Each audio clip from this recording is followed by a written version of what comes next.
Welcome, folks, to another episode of our Mass Effect Legendary series. I hope you are all well today. Alright, we are picking up immediately where we left off last time, doing the Geth Incursions quest, the Geth Activity quest in the Armstrong Nebula. We had finished last episode by doing the first 4 required quests, which unlocked the final Geth Bunker quest. And alright, so we're down here in the vehicle bay because just before stream I had went through my inventory like I had mentioned I was going to, and I had both converted a bunch of useless equipment into Omnigel, which you can see here. We now have 657 Omnigel, the very bottom. You can see our equipment, our resources rather, and next to that you can see we have an almost maxed out, well, I think almost maxed out, I'm not entirely sure, credit supply, which I also was able to acquire by selling a bunch of our loot. So just before stream I was able to kind of clear out our inventory, so we're not close to reaching that 300 loot threshold that would max out our inventory. Alright, just as a refresher, as I had mentioned, we are doing the Geth Incursions quest, and we had previously completed the 4 different outposts, and now we are going to eliminate the final Geth Bunker. And after that, we are going to jump directly into a bunch of squad conversations, because we had previously completed our squad quote-unquote loyalty quests. So here we are in the Gagarin system, and if we zoom out, we now have access to the Grissom system. And we are, of course, going to fly over there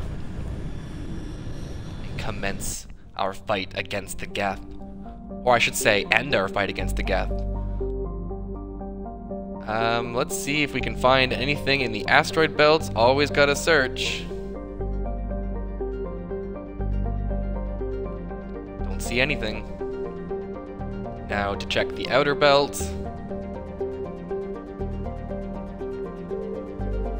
Oh, we got something. Let's see here. Rocky asteroid. Survey. Rare element surveyed. We found a small deposit of polonium. Not too bad. Won't complain about that. And I think that'll be everything in this asteroid belt. Let's start checking out the planets. We have Benda. Benda has a dense atmosphere of sulfur dioxide and chlorine, though technically classified as a terrestrial world, but the surface of the planet has never cooled enough for a crust to form. It is a global sea of molten rock. Like Zahirux, its atmosphere is being blasted away by the solar wind. Once its thick atmosphere is gone, Benda's surface will be a mere 400 degrees Celsius. Okay, we surveyed and we found a medallion. Scans of Benda uncovered an ancient Solarian vessel. A small team was dispatched to search for valuables. The only item of value recovered was a League of One medallion. And this is the planet that the previous planet description referenced, Zahirux. Zahirux's nitrogen-argon atmosphere is being blasted away by the solar wind of the Grissom. Its surface consists of seas of loose silica dust, some kilometers deep, which periodically swirl into global sandstorms. Many unmanned probes to Zahirux have been lost over the years, though investigation has attributed all to mechanical failure or computational error. A popular extranet meme insists the entire planet is composed of dormant nanotechnology created millennia ago by a race even more advanced than the Protheans. According to the story, Zahirux's silica dust is actually disassembler robots which periodically awaken to defend themselves. Though discounted by every reputable scientist, this theory has been popularized by a series of sensationalistic texts by Asari author Delsey Orthysa. Orthysa, yeah. Interesting. Can you imagine an entire planet with dust clouds of nanotechnology disassembler robots? Sounds menacing. Alright, we have a light metal surveyed here. A large deposit of beryllium on a small nearby moon. And we've got a third planet to check out. Notenban is a hydrogen-helium gas giant with traces of ammonia.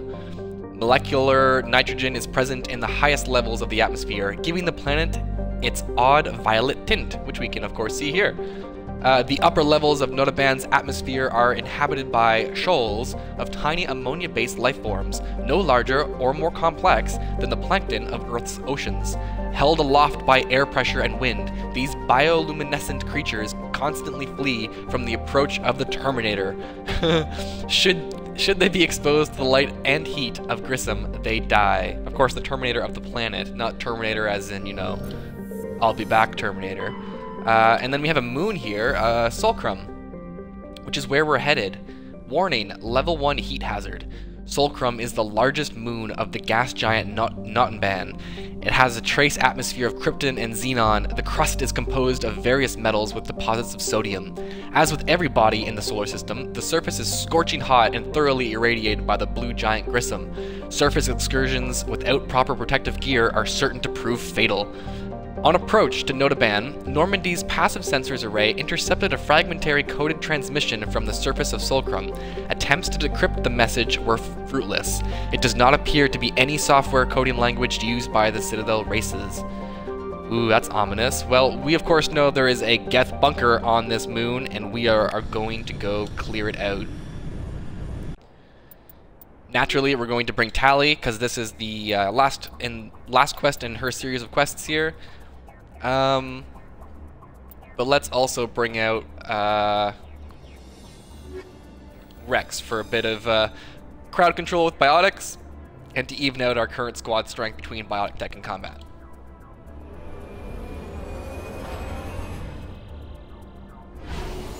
So, I've kind of made a decision before jumping on today's stream that if all goes well, we're going to tackle a bunch of side quests today. Even if we do go over time, depending on, I guess, where we leave off with what side quests are left to do, it'll determine where we stop, but I would like to ideally get as many side quests done as possible, leaving next episode open to actually start the next story beat with Noveria, which would be quite convenient and pleasant. Alright, so we're just going to check the squad menu here and make sure that we have some points distributed. So Rex has 4 points that we can distribute here, so we'll boost his barrier by 2, and then both his assault rifle and his shotgun, and then we'll move on to Tali here. And Tali has another 4 points that we can distribute. So I think we're going to go first aid for 1 point, and then we're going to boost some points into hacking, so we can get master hacking. Yeah, master AI hacking pretty soon here on the next level up, if we're lucky. Okay, so we'll do a quick save, and we've already got our marker placed on our map, and we're going to head in that direction. Look at that giant blue star Grissom in the distance. One thing that's really nice in the Legendary Edition of Mass Effect 1 is that you can actually see the movement on the distant stars now in a lot more detail. It's almost mesmerizing just the way that it moves. It's kind of nice. Alright, on to our first map marker, this anomaly here. Just casually hopping with our Mako. Don't mind us. The surface isn't too bad on this planet. It's not too jagged. I say that, and we have to actually go up a jagged cliff. It's still not terrible. There's worse planets that we are going to be getting to today. The infamous Notacrux that I had mentioned on a previous episode will be one of those planets we try to tackle today, and hopefully can tackle in a decent amount of time. Oh, I wasn't paying attention to what button I had to push there. My bad. Let's try this again.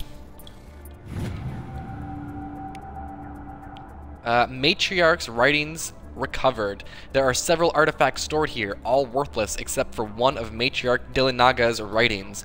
Whether it was uncovered at this dig site or elsewhere is unclear.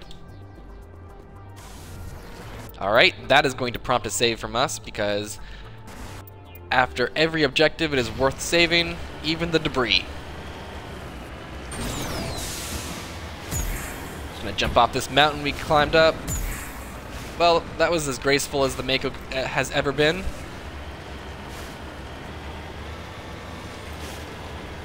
Okay. Not too bad of a surface again. Pretty open plains. But yeah, we have something like 5 or 6, maybe 7 side quests to get through today. I don't know the exact number, but it's in and around there. It is quite the handful, and I have figured out a nice little order that makes them kind of fall into each other nicely, or at least I think so. And I'll actually get to speak about Armiston Baines again today, as I have not spoken about him in a couple episodes. At least, I think it was before we had done Pharos that I had mentioned his name. And I keep mentioning him like he's some big character, and he's really not. Baines is not mentioned ever again in the game, I should say. All right, salvage.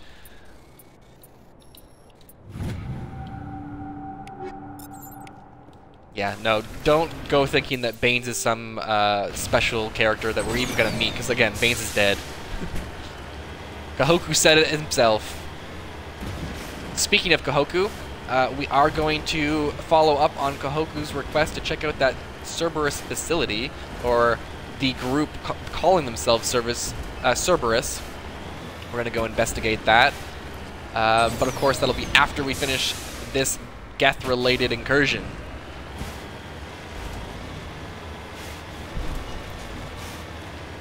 It's really cool how this entire planet's surface is tinted blue because of the giant red or giant blue sun that is behind us here. See, that is a incline that is not worth even trying to climb because it's too steep. But we'll go up this way. Oh look, you can see the gas giant that is this moon is orbiting. That's kind of cool. I like how those skyboxes are relevant. Alright, we should have a nice view of the Geth base from way up here.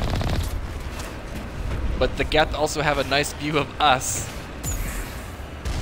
Let's just jump right down.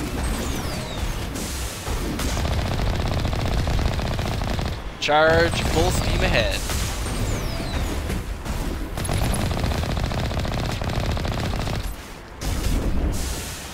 Okay, so we have 2 Geth Colossus to fight. And of course, like we always do, we're going to ragdoll him so we can mitigate his firing damage.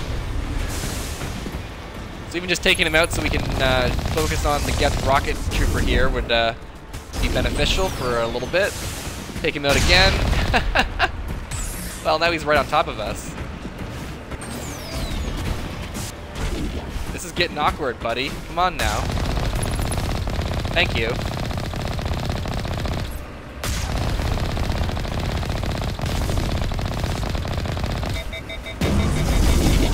Not really much you can do other than just shoot and ragdoll them. They have quite a large health pool, especially on Insanity difficulty, as I'm sure you can see. Now we have a whole other Geth Colossus to kill. That one didn't already take enough time.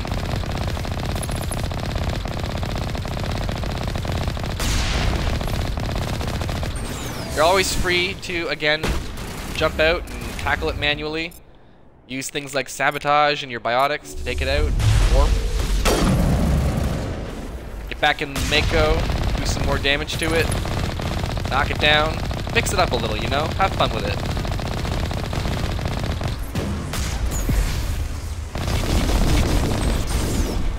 But it's always the most fun to just charge it and watch the ragdoll.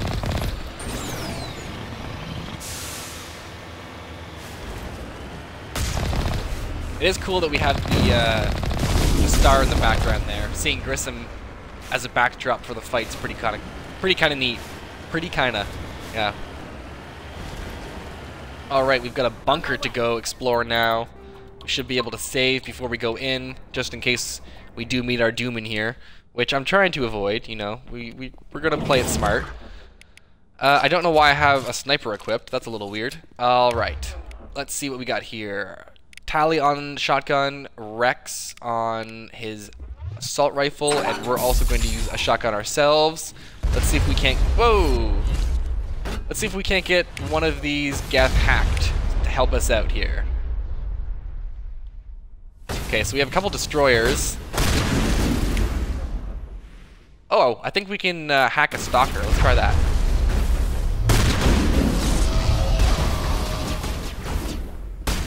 Well, they all charged us. Tally is down. That's wonderful. Warm up. Okay, let's see here. What can I do? We'll lift one of them. Oh wait, no, he's down. Okay. We'll use Carnage. Get a high damage output. Rex is still kicking. Good on him. On me. Alright, let's see if we can't get Tally back with our Unity ability. Alright, here comes another Geth Destroyer. I gotta heal our squad. And let's use the Biotic ability to take him out. There we go. Alright, Rex almost met his demise there, but we were able to help him out and stave that off. Alright, we got a few of these Geth jumping around, sappers and the like. And we also have a Geth Juggernaut at the top here. Let's see if we can't disable his weapons with the Sabotage. Let's activate our own shield boost.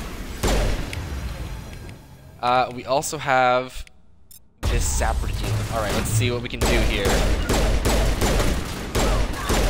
Alright, Sapper is down. We have one more that's jumping around here somewhere. There he is. Alright. In our sights, we'll use Overload and a Warp. Alright, I also have outfitted Shepard with Spectre class pistol and shotgun. You can see here the HMWSG-7 and likewise for, HMWP-7 for the pistol. These are Spectre grade weapons that become accessible to you once you become a Spectre in the Citadel, which we did early on in the game. But yeah, now we have access to them and we are using them, which increases our damage output quite a bit, so we should be a bit more capable when it comes to dealing with these tougher combat situations. So this Juggernaut is taking all kinds of cover way up in the top area here. If I lift him, we can get a better shot. Let's actually go take a look at him and see if we can't get him that way. Let's activate our barrier for some extra damage reduction in case he's got a surprise for us. And let's throw him. Oh, that was satisfying. As the last Geth falls, you hear music from across the room. On the monitor, a Quarian stands before a hushed crowd. Oh my gosh, let me read the whole thing over. As the last Geth falls, you hear music from across the room. On the monitor, a Quarian stands before a hushed crowd, warbling a mournful a cappella of of worlds and innocence lost. The recorded song is dispatched to the Geth worlds behind the Perseus Veil. The transmitter shuts down. Oh my god, this font is so small. Let me scooch a little closer here. See if I can't see. If you didn't know I was blind, you definitely do now. Mind my poor reading. But yeah, so that was the last Geth of this bunker, and it doesn't look like there's a room up here to loot. So we'll go downstairs again and see if we can't find something down here. Aha! I see a green door. Or a green control panel, rather. Which means we can go inside. Anything of value? What do we got here? Upgrade kit, proton rounds, polonium rounds, Geth terminal.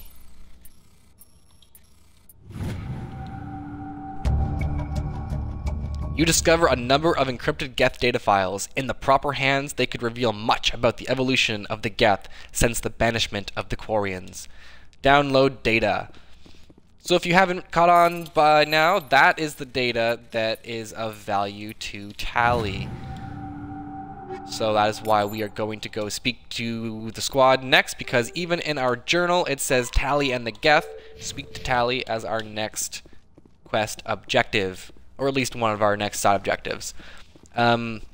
Yes, so before we talk to Tally, though, we're going to go and take a quick detour and speak to Rex and Garrus, because on the last episode we also finished their squad-specific quests. and we're going to see if they have anything new to say to Shepard. And that is the end of this planet. So we can return to the Normandy now. And of course, always save. And down into the crew quarters we go. I don't believe Liara, Kaidan, or Ashley have anything to say that is new from the last time we spoke to them. However, we'll quickly take a quick peek at all of them just to see if there is anything, though, like I said, I doubt that will be the case. I get the feeling you want to ask me something, Commander. I just wanted to talk. Of course, Shepard. What did you want to talk about? I should go. Yep. Goodbye, Shepard. Didn't think so. Nothing new. So that's likely the case with Ashley and Kaidan as well, because it's only really been a bunch of side quests that we've been doing, and the squad mates tend to only have something new to say after a major objective is completed. So let's see here. Get a sense of where the crew's at. Thoughts? We're all in for the duration. You can count on everyone to do their duty. We'll talk another time, Lieutenant. Commander? So like I said, likely not going to be the case with Ashley either. But there's no harm in checking. So let's start with Rex. Never a dull moment with you, Shepard. You ever go on any missions like ours before? Saving the galaxy from certain destruction? No. But I've had my share of adventures. Do you remember any that stick out? A few. I remember one time I was hired by a Volus diplomat. What an ass. I guess even politicians have need of mercs from time to time, huh? Time to time. If it wasn't for politicians, I'd be out of work. They're always looking for ways to get ahead. This one was no different. He wanted me to erase his past. Get rid of an old friend who knew too much. Huh. His old friend turned out to be an Asari commando. I can see why that might give you pause. What? No. Alina and I were old friends. Sort of. We met when we were both contracted to kill the same Turian. Neither of us wanted the other one to get him first. We spent more time fighting each other than tracking that Turian. An Asari commando mercenary. That's unusual, isn't it? I wouldn't say it's unusual. Mercs come in all shapes. Anyway, when I told Alina about the diplomat's contract, she and I had a good laugh about it. So what'd you do? Well, I wasn't going to lose the contract, but I respected Alina. In the end, I let her pick the location where we'd fight. She chose some old Solarian space station overrun with mercs and smugglers. That way we didn't have to worry about hurting any innocent bystanders. She always was a bit of a softie. What happened on the station? What didn't happen? For 2 days I chased her through that station. Used my entire store of ammunition. Had to kill a bunch of mercs and use their crap weapons. By the 3rd day, the station was barely holding together. The mercs were dead or gone. Life support was failing. But I had her. She'd locked herself in the med labs. She was trying to patch herself up. Damn tough, that one. Then just when I thought I had her, the station's core went critical. Barely made it back to my ship in time. I assume the Asari commando didn't make it. I watched the station from a distance. I never saw her leave. And when that place blew, there was nothing left larger than a Turian's right nut. So I went back to the diplomat to give him the good news and collect my pay. But before I got halfway there, Alina sent me a message. Better next time. Now, I'm not superstitious. His little snicker. But if someone can survive that, well, they deserve to live. At least for a bit longer. And What the about diplomat? Volus? He wanted her dead. I told him the truth. Alina was still alive and she was really pissed. I told him if he wanted to live, he'd need me around to protect him. And he believed you. He kept me on as his personal guard until he died. Natural causes. Easiest job I've ever had. A little boring, but credits are credits. So long, Rex. Shepard. And I think that might be most of Rex's dialogue completed at this Commander? point. Do you have a few minutes to talk? One-on-one? I should get back to my duty, Skipper. Rifles don't maintain themselves. Not yet, anyway. Dismissed, Chief. Ma'am. And Garrus should also have some new dialogue as well, and I think that will also bring his dialogue to pretty near completed, just like Rex's. Like I mentioned on the last episode, we're getting to the point where we've completed the majority of the game, and a lot of what remains is like main story content. I wanted to thank you What for, Garrus? for everything. Taking me with you, letting me be part of your team. I've learned a lot. I've thought a lot about what you've told me, about not sacrificing innocence to achieve the goal, about finding the best way through, not just the fastest. And I've been thinking about Dr. Saleon too. I'd convinced myself that he deserved to die, but then I started thinking about why I wanted him dead. I realized it wasn't because of what he did to those people. That was part of it, but I think most of it was because he got away from me. He escaped under my watch, and I didn't like that. I let it become personal. Words mean nothing until you turn them into action, Garrus. What are you gonna do about it? Well, I'm going back to CSEC. I think I can make a difference there. I'll also reapply for Spectre training, but I'll do it right. I won't compromise myself to get there. If the people I'm sworn to protect can't trust me, then I don't deserve to be the one protecting them. Aw, Garrus, this is all a result of our conversations with him and our interactions and our... Aw. Shepard serves as a role model for Garrus, and I'm it's glad so you see cute. it that way. Keep that in mind when we meet Saren. Don't worry, Commander. I will. Now on to Tali.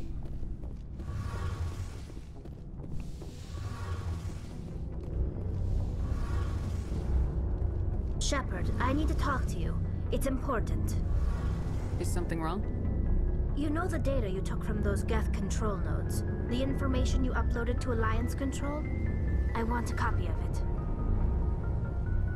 For her Bring this pilgrimage. data back to the migrant fleet. Those files have information that could be vital to our efforts to understand the Geth. It could be the key to helping us reclaim our homeworld. If I give you this data, your pilgrimage is over. You'll go back to your own people. Not right away. I'll stay with you as long as it takes to stop Saren. But my people need this. To kill the Geth, it's encrypted. I can't take that risk. Interesting. Let's go with it's encrypted. No, let's go to kill the Use Geth. this information to destroy your enemy. Not right away. We will need to study it. It could take years, but it will give us new insight into how the Geth have changed and evolved over the past centuries. And of course, we're gonna give it to Go her. ahead, make a copy. My people, I owe you a great debt, one I can never repay. The only thing I can offer in return is what you already have. My solemn promise to stay with you until Saren and his Geth armies are defeated. That's all we ever wanted, Tali. Thank you, Shepard. Okay, so if we take a quick look at our squad screen, we've got a Paragon meter that is getting close to full. Still not max charm yet, but that concludes our conversations with our squad mates. Not a super lengthy one this time, like some of the earlier conversations we've had with them. which is fine. But now we are going to go back to our side quests and our adventure in the Milky Way galaxy here. Let's head to our map screen. Of course, save right before we do. And we'll also look at our journal here quickly. So, we are going to first investigate these shipments. Is the first thing I would like to do in these string of side quests here. We're going to get to most, if not all of these today. But we're actually going to start with shipments. Yeah, okay, so the logs for this freighter on Barrows showed large deliveries being made to a system in the Voyager cluster. The strange thing is, there's nothing out that way that would warrant such a demand for supplies. Head to the Amazon system in the Voyager cluster and investigate. Message from Admiral Hackett, Commander. Patching it through. We just received your report. Looks like this Geth incursion was bigger than we thought. They were probably preparing for a major offensive in the system. We're increasing patrols in the Armstrong cluster to make sure they can't establish another foothold in the region. Nice job, Shepard. You saved a lot of human lives on this mission. Hackett out. Thanks, Hackett.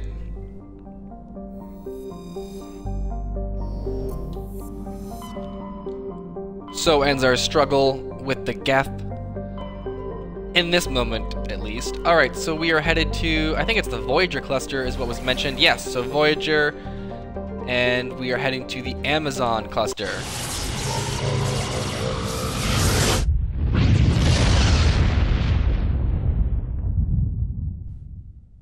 Commander, incoming signal from 5th Fleet HQ on the Citadel. Commander Shepard, something uncomfortable has just come up. In the First Contact War, we fired a lot of espionage probes into Turian space. We just received a mission complete burst from one of them. Where's it been in the meantime? No idea.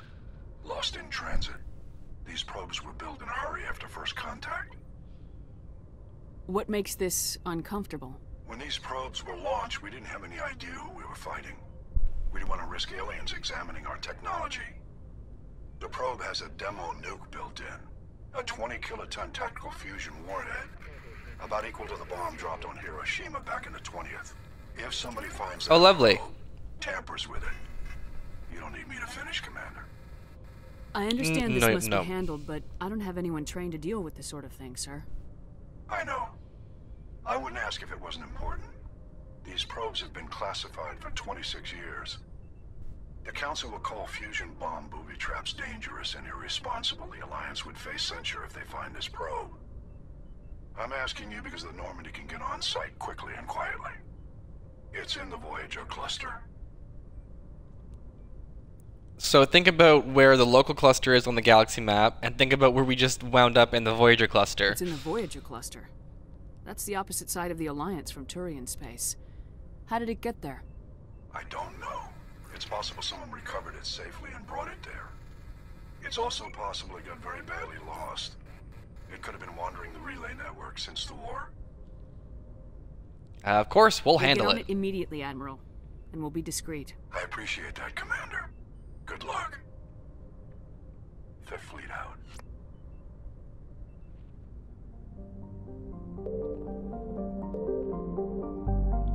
Okay, so let's take a look at these planets in the Amazon system. Tremor. Tremor is a standard hydrogen-helium gas giant with traces of methane and nitrogen in its upper atmosphere. We surveyed it, and we found a large concentration of nitrogen. Okay, what else do we got? I think that might be the planet we have to land on. I'm not entirely sure. Let's check the other ones here. Agibinium. Oh wait, this is the planet we're landing on. I'll read this one when we actually go to land on it, rather than first. So we have Sibin, a small rock and ice planet. Sibin has an extremely thin atmosphere of hydrogen sulfide and ethane. Its frozen surface is mainly composed of magnesium and silicates with deposits of iron. Sibin's crust contains significant deposits of green serpentine, a mineral formed by volcanic activity. This suggests Sibin was a more geologically active world in the distant past. And we surveyed and found a Turian insignia, While scanning the planet Sibin, you discovered a large mine grid in geosynchronous orbit. With help from Navigator Presley, your recon team recovered a small unmanned probe marked with the Quaidin outpost insignia. We have another planet here, Dernuka. Oh no, hang on here. Dernuka. Dernuka is an enormous terrestrial world nearly twice the size of Earth. Its environment is similar to that of Mars, arid and a mix of craggy basalt highlands and sand-scoured deserts of iron-laced silicate dust. Dernuka's atmosphere mainly consists of carbon dioxide and argon, but the planet's mass is great enough that measurable amounts of helium and even molecular hydrogen remain trapped in its atmosphere. The planet's gravity well is deep enough that it has collected nearly a dozen small satellites, most captured asteroids. Its surface is scarred by many large impact craters, making the final resting place of other captured asteroids. Marking the final resting place of other captured asteroids. Sonedma is the second of the Amazon system's arid superterrestrial worlds. It is considerably less dense than its neighbor Dernuka and has an atmosphere of carbon dioxide and ethane. Its frozen surface is mainly composed of iron-laced silicates with deposits of sulfur. Scanning the planet, we find a rare element, small deposits of polonium. And that brings us to Aegibinium. Is a small terrestrial world with an extremely thin atmosphere of carbon dioxide and krypton. Though the planet has sufficient mass to maintain a much thicker atmosphere, much of it has been blasted away. The red giant Amazon is a long-period variable star, currently at the nadir of a 16-year cycle. At peak, its energy output doubles, lashing Aegibinium with intense heat and radiation. The crust is mainly composed of aluminum with deposits of tin. Much of the surface is coated with fine silicate dust, which easily penetrates the smallest cracks to foul machinery. And then, of course, you can see the giant red star of the Amazon cluster here in the image of the planet, and we are going to land. Let us, of course, bring Garrus, our Turian pal, and let's also bring Ashley for a bit of our Alliance representation, because this is an Alliance operation. So we've got Turian and Alliance working together to take on this human mistake, I guess. The Alliance mistake of arming a satellite or a probe with a warhead. A nuclear warhead at that. So if we quickly go over to our squad screen, we have 4 points to distribute to Ashley, and we also have 4 points to distribute to Garrus. So let us distribute away. We're going to bring up Garrus's assault training by 3 and his tactical armor by 1. That way we actually unlock Garrus's advanced adrenaline burst, which gains us access to his powers more readily. We are also going to increase Ashley's fitness by 2 to master her immunity, and then her combat armor by 2 to get her master shield boost activated. Alright, if we check our map here, we have an anomaly, some debris, and the Alliance homing beacon. So we're going to, of course, check out the anomaly first and save our game. Let's make a new save and move onward. That giant red star in the back. As I mentioned on the previous planet we had landed on, it was really cool that the sun was so large and so bright that it made the entire surface blue. It's doing the same here, but it's red this time, and it's very intense. Ooh, I don't know if we'll get up this craggly rock. Let's see. Ooh, yeah, I didn't think so. Too steep. Alright. Go on the side here. A little less steep, better incline. And we got this wonderful view of the star here.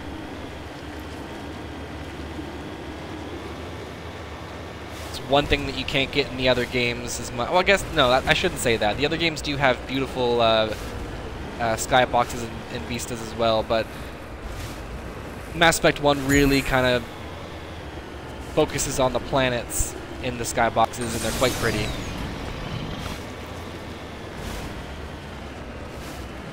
We should be close. Oh, I see a camp off to the left in the distance. We'll probably have to check that out as well.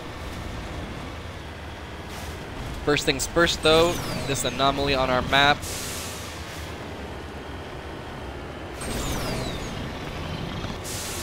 Not too far now. Should be just above this hill.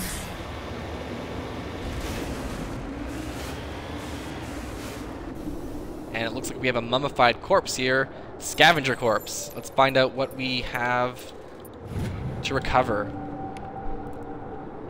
Turian insignia recovered. This body is a long way from anything and appears to have been here for quite some time. On the body is a book of drawings, including one of the Siglar outpost insignias. That, of course, is a Turian insignia we have found. Let's go now and check out this camp that is down on the left, and then we also have... Oh, hang on. Actually, we're going to skip that camp. Just ignore it for now. We'll go back. We'll check out the debris first. I guess the curse of doing the side stuff before doing the main stuff is you get to see things like that. But let us check out this crashed probe.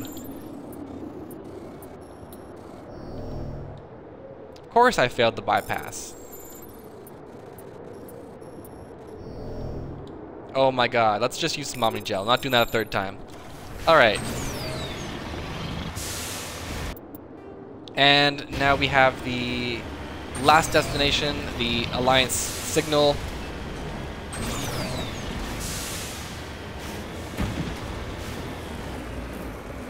It should be just up here.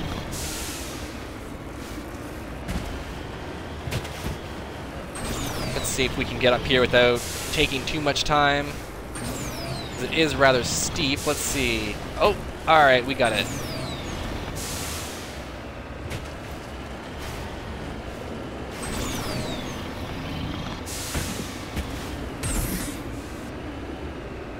Convenient to jump off the side of the building when you're going sideways.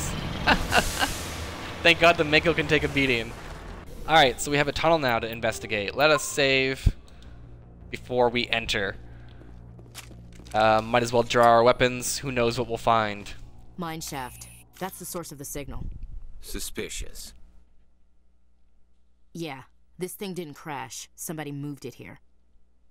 Agreed, Ashley. Let's use this. The obvious is inspiring. There's still a nuke down there. Check your corners and watch your back. Affirmative.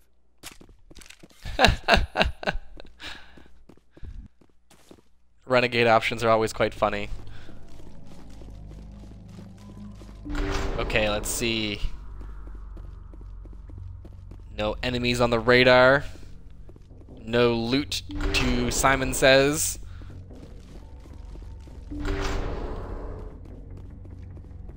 All kinds of cover, though. When there's cover, you know that there could be a fight nearby.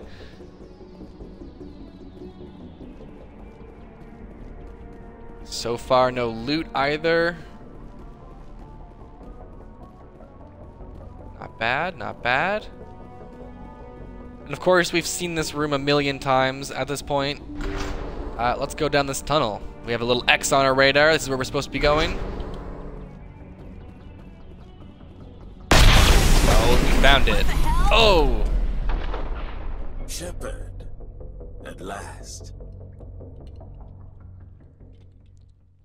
So funny thing with this hologram, it was actually a bug in the original, and it was a human instead of a Turian. And if you listen to this conversation, you'll see why it makes a lot less sense for the hologram, sorry, Alanis Halyat, to be a human than a Turian. So let's talk here. You have me at a disadvantage.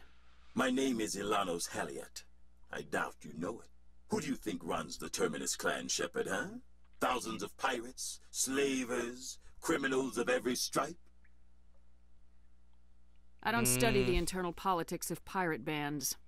The strongest leads. The one who kills the most men, seizes the most ships, pillages the most colonies. 3 years ago, I was the strongest. I used my influence to assemble a fleet. We would drive your kind out of the Verge. You're the one behind the attack on Elysium. I was the motivator, the instigator, the one who promised glory and riches for sacking the largest human colony in the cluster. The one blamed when it failed. Failed! I was ruined when your kind held against the Blitz. What better way to recover my reputation than by eliminating the first human Spectre? Let's call the Normandy. Come for me. Let them. We'll be ready. An Alliance warship would make a fine prize. Oh, and if you haven't noticed, the ores here are laced with heavy metals. I'm afraid your suit radios aren't powerful enough to transmit out. Let's see here. We're not gonna be nice and try to negotiate with this guy trying to blow us up. You'll see me again, Halliot. Count on it. I rather doubt that. Goodbye, Shepard. Orders, Commander. We've got air and light, and the Normandy's still in orbit. Let's look for another way out. There is no time to get out. You have to disable the bomb before it goes off. And now we actually have a counter. 10 seconds. So you have the option of manually overriding this bomb or using 100 Omnigel. And there's actually 3 hard points that you have to disable. I like using the Omnigel route just because who wants to play Simon Says 3 times on a really hard difficulty? So let's just use Omnigel. And we did just get a bunch of Omnigel, so there we go. Save the day with inventory management. Let's talk to our crew. Oh, okay. Lead the way. I will lead the way. Let's go. Let's get out of here. Shepard mentioned looking for another way out. It's right here. Conveniently placed door next to the door we were just in. And before we exit, there is an upgrade kit here. I think there might have been one in the previous room. I don't really want to go back and check, to be honest with you, though. Let's see. I need the squad to switch their weapons to snipers, though.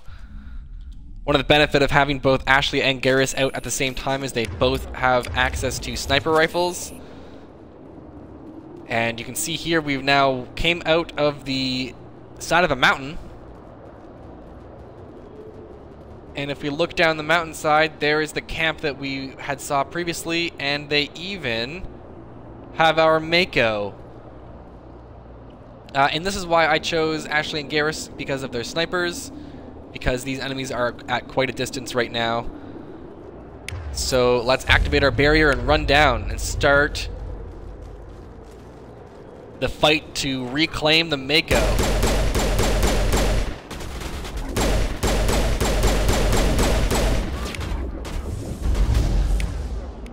Alright, we're down near the Mako. We have absolutely no cover right now, but there's a ship right here to the left, or a little vehicle, that I'm going to try to run to and take cover in. So we're going to sabotage Alanos Halliot. This is him right here.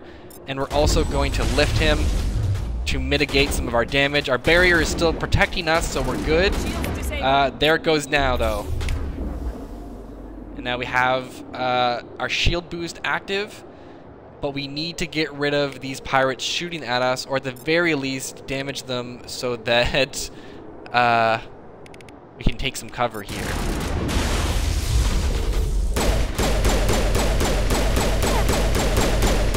Get down!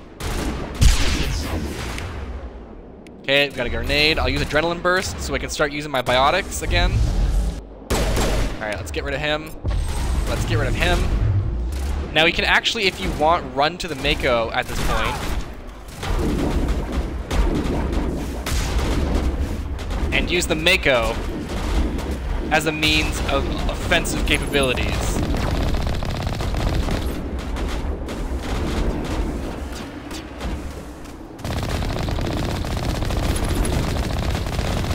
Heading to position. And of course, if you really want, you can get back out of the Mako again, and that will respawn where your team is.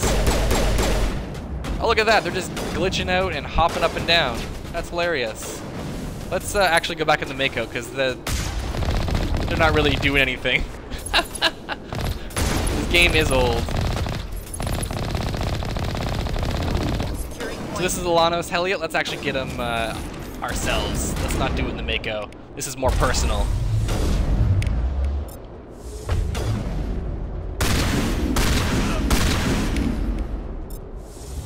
Alright, throw. We'll keep him down. Alright, we got him. Heliot went through a lot of trouble to draw you here. A pity it ended like this, for him at least. Now that you're above ground, your suit radio has re-established connection with the Normandy. Time to get the hell out of here. See ya, Alanos. That's it. Bag him and tag him. Alright, that concludes that mission. Back to the Normandy we go.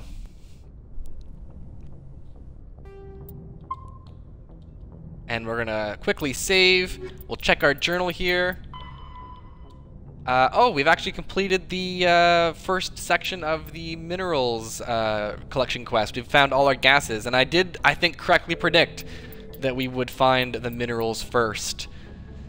Okay, so the very next quest that we're going to be tackling, I do believe, is going to be in the Maroon Sea cluster of planets, which is where Notacrux is. And I think I've mentioned Notacrux before as being notorious for having jagged planet surface, so it makes it difficult for the Mako to drive around.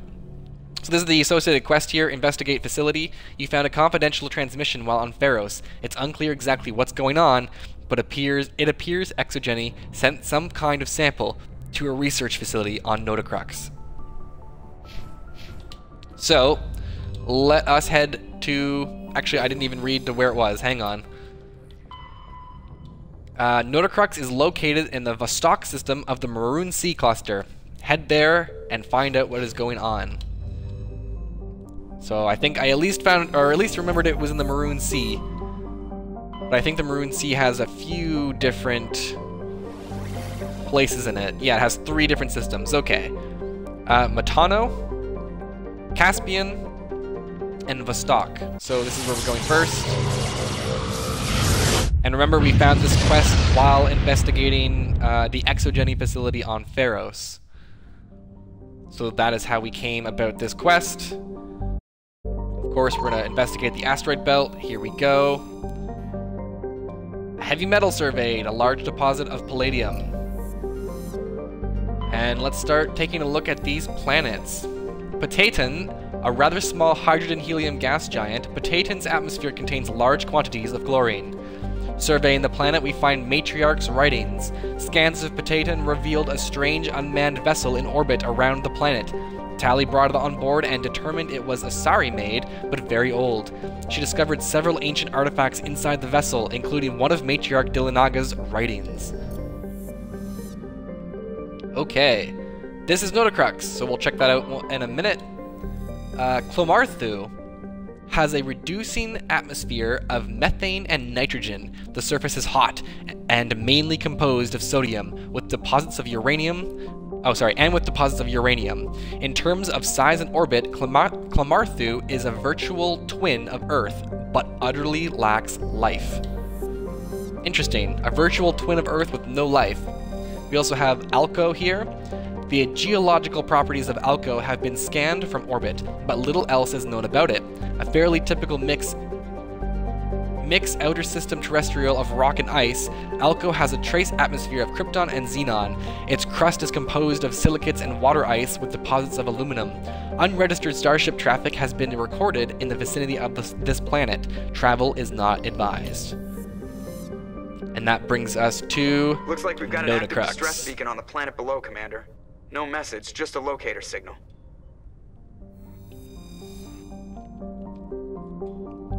Notacrux is a verdant world with abundant water, temperate climate, a thick nitrogen-oxygen atmosphere, and a rich ecosystem. It would seem to be perfect for life.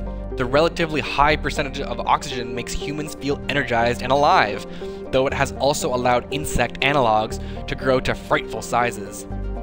Unfortunately, Notacrux is a case of almost, not quite. Thunderstorms are as common as on Earth, but in Notacrux's thicker, oxygen-rich atmosphere, they are deafening and spark constant wildfires. More damning, however, are the large and ubiquitous tufts of pollen that float on the high-pressure air. In humans and other oxygen-breathing species, they cause severe or lethal allergic reactions. So don't breathe in the air at Notocrux, or at least get any pollen on you, because you're gonna have a bad time. Let us bring our biotic specialists, Kaidan, Alenko, and Liara Tassoni on this mission, and we'll see what kind of situation we find ourselves in here. I'm thinking any combat will be benefiting by having some biotics in our squad, so we might as well double down and do a full biotic makeup here. We'll quickly check our squad screen. Whoa, he had no eyebrows for a second. That was kind of funny. He has 6 skill points, so let's activate lift, advanced lift, sorry. So we got 1, 2, 3, 4. Advancing electronics to max, so he has some good shield coverage. And we'll also put some points into medicine to improve his neural shock ability. Liara now, let's see here. We have 20 points to distribute for Liara, so I think it's time to max out her singularity. And then we're going to get Master Overload. We're going to increase First Aid a little bit, and we're also now going to get Advanced Throw and put the rest of the points into Lift. Actually, that leaves us with 3 more points, so let us increase her Barrier. Alright, there she is, decked out with all kinds of biotic viability here. And let us save. Check our map screen. So here we are in the Mako. Here is the science facility, and now let us go and check out the anomaly. So I have mentioned Notocrux multiple times in previous streams. Oh, hang on. Before we go anywhere, there are enemies on the radar directly in front of us here. But yes, okay, so I have mentioned Notocrux plenty of times in previous episodes, and mentioned that it is notorious for its jagged landscape. As you can kind of see here. Oh, whoa, here we go. What's this? But yeah, as you can kind of see here, we have some Thorian creepers.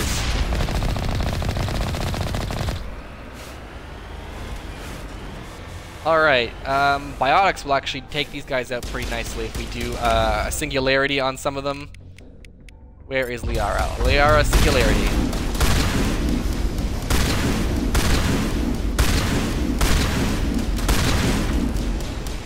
And then we'll use our own biotics. Let's see, throw and throw. It's nice when you have a squad where 3 of your members have throw.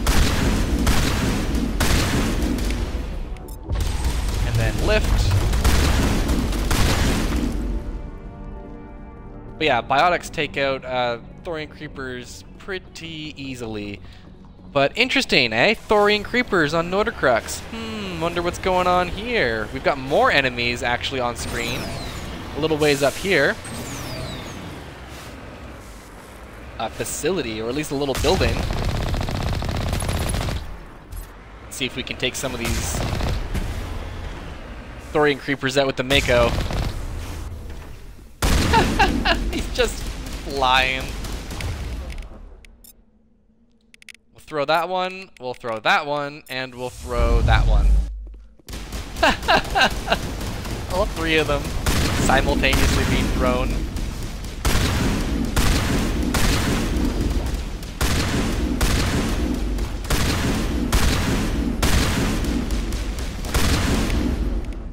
Let's use lift. Alright, now onto this building to see what is in here. Oh, there's one more enemy over by the Mako. Alright, what do we got in here? Hard decryption.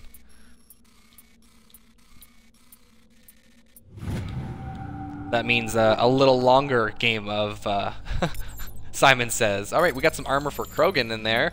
Might be able to upgrade Rex's armor next time we take him out.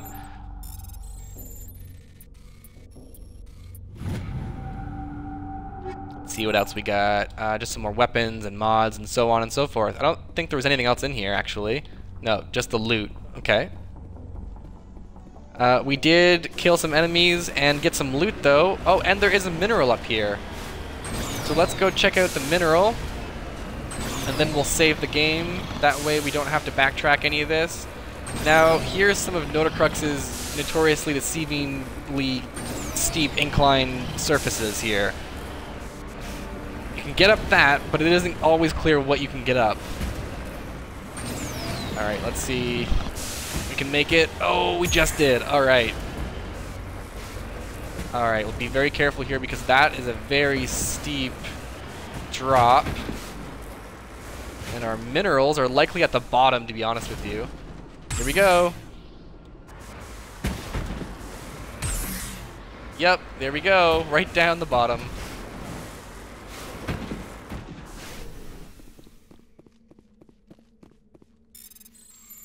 BioWare really had it out for the completionists in the game, in this game, putting their minerals in really difficult to get out of places like this. Oh wait, why won't it let us save? There we go. Okay, that was a little weird. None to worry though. All right, so now we have this massive, like, trench to get out of. Okay.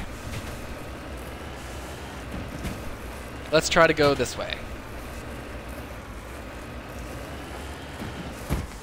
Oh wait, we can't go that way, so we basically need to go up this way.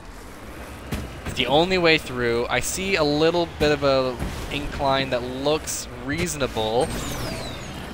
Just up this way, right over here. But even then, it doesn't look promising. Yeah, this is miserable. Okay.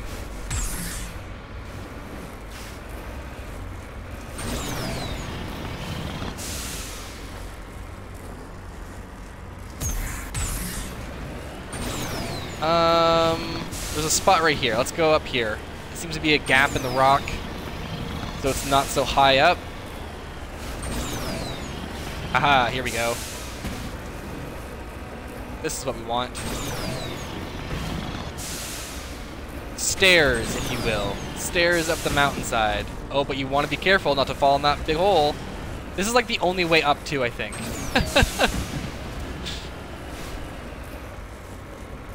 Alright. Yeah, it's the only way up, and then you have to go around.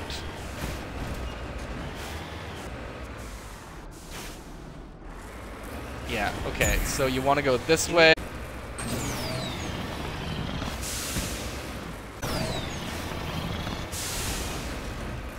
Okay, maybe not this way. Oh, we gotta go up that way. I see it now. Okay. It's like right up this path. And then you can crest the hilltop and get out of this massive trench.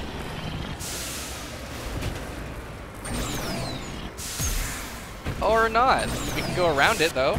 Right here.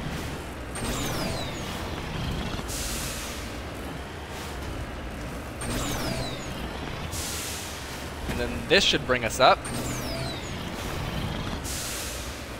where we want to be. Thank God for the thruster jets, though. Alright, look at that. Top of the hill. No time at all. A few false starts, but nothing that deterred our spirit. But yeah, that was kind of a dick move putting a mineral down there. So yeah, this is Notacrux, and there's all kinds of places like this. We haven't even made it to our first anomaly. In fact, we started here, and now we went all the way over here. We have to go back over towards the anomaly from the start. Alright, let's go.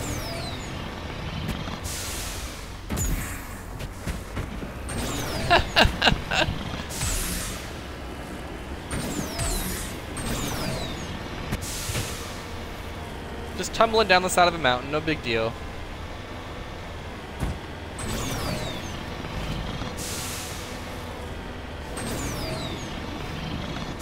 Alright, so hopefully we don't get too backlogged with this planet and its ridiculously steep inclines. But it's also not out of the question. It's entirely possible to be here for like 20 more minutes trying to climb a wall. Alright, let's see. I don't think we want to go down, we want to go up. Like this. Just to take a look. Alright. Safe to jump down. On to the next destination, or the first destination, actually. The anomaly. And you know, you might ask yourself, is going for a piece of debris and a little experience points honestly worth all this trouble of driving around in the Mako? And I say absolutely not. But I can't not get the experience points. I have to. I gotta get those XP points to get the skill tree, or skill points so I can make my character tougher and stronger, more viable. Get those charm points, you know? What do we find here? Ancient debris.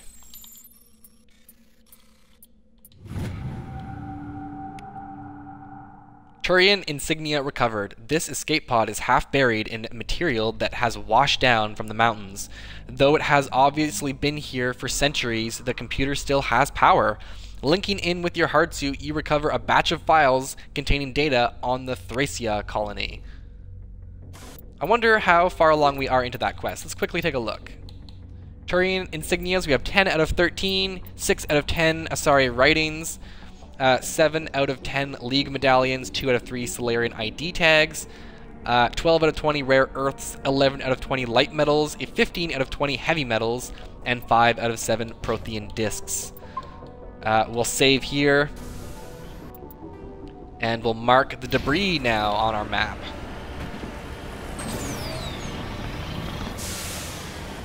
So you can kind of see we can get up the mountain off on the side here.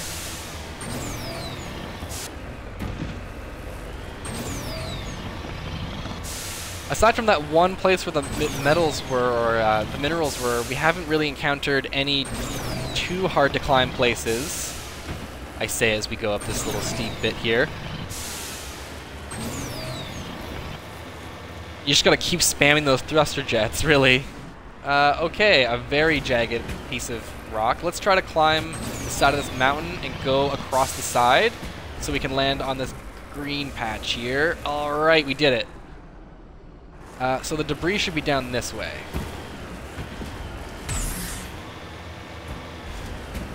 We'll try to get up here to get a view of the place without falling too far down. Alright, so it's down there to the right. You can kind of see it off the side. Let's jump.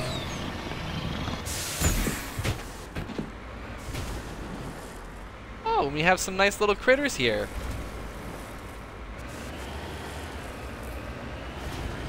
Little space cows. I'm actually probably not going to find it, but there is in this game a little cow NPC thing that, like we just saw. I think it actually might even be on this planet. Here, we'll go closer to take a look at one. Anyways, it's called the shifty looking cow when you aim at it or when you get close enough to it. And if it comes up close to you and makes contact with you, it'll actually steal your credits. Those little cow hands. The shifty looking space cow. But yeah, I'm not gonna, unfortunately not gonna find the shifty space cow on this stream, at least not this episode. I mean, who knows what we'll wind up getting into later on in the series for killing time, but I at least wanted to mention it because the shifty cow is part of the Mass Effect 1 fun. So here we are climbing some rock. I think we can get up this little piece right here. Oh yeah, and now it's all flat surfaces until we get to the facility. At least it should be. Yeah, okay, pretty much. I think there's actually some minerals over here somewhere. I'm not entirely sure. Maybe not. I think we have a different planet, I think. Alright, we have some Thorian creepers here. Time to get out of the Mako and deal with these on foot, I think.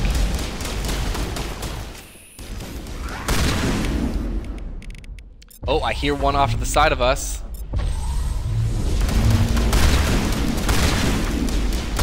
Alright, so we use Liara's singularity, which launched them as well as a bunch of different other objects into the sky.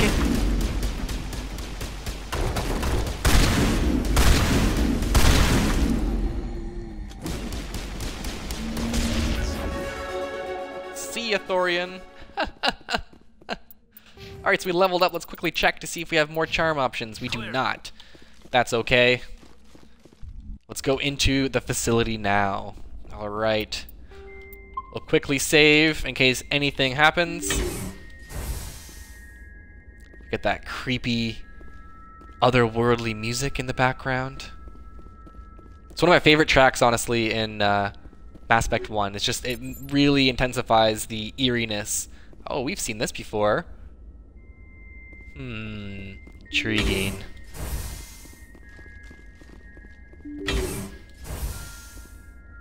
We got Thorian Creepers, friends. Let's activate a singularity so anything that runs into us is going to get sucked up into it. Let's get, let's see here. Sabotage. Throw a grenade. That'll knock some of them down. We do have 4 grenades still. Oh, a lot of them right there. Alright, let's throw as many of them as we can. Ooh, right against the wall. Ooh, Liara is down. Get down! Warm up. Let's call Caden back so he doesn't get the same fate as Liara here.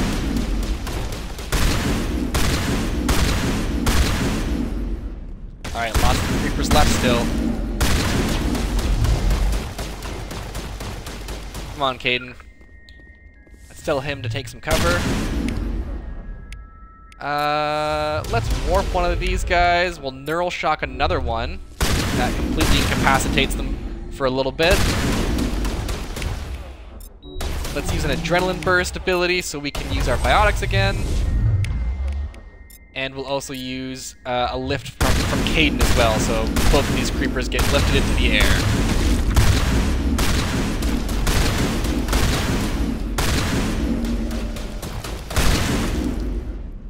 Ooh, squishy. It's over now. Liara should be back now, and we can heal. There we go. Alright. Thorian creepers on a planet away from the Thorian, eh? Not suspicious at all, but just like Exogeny, huh? Alright, door controls. Let's see what we have in here. It's got lots of loot. Which means more Simon Says.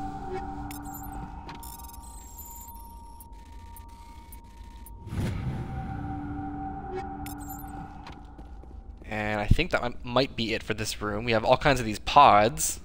Interesting. Oh, another crate here. Oh, but a corpse. Burnt corpse at that.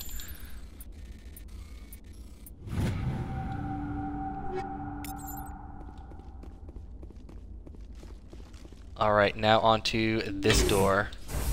Rescuers? Oh, thank God. See? I told you somebody would come to investigate that signal. My name is Dr. Ross, Chief Exogeny Researcher at this facility. We've been trapped in this room for days. We're almost out of food and water. You got here just in time.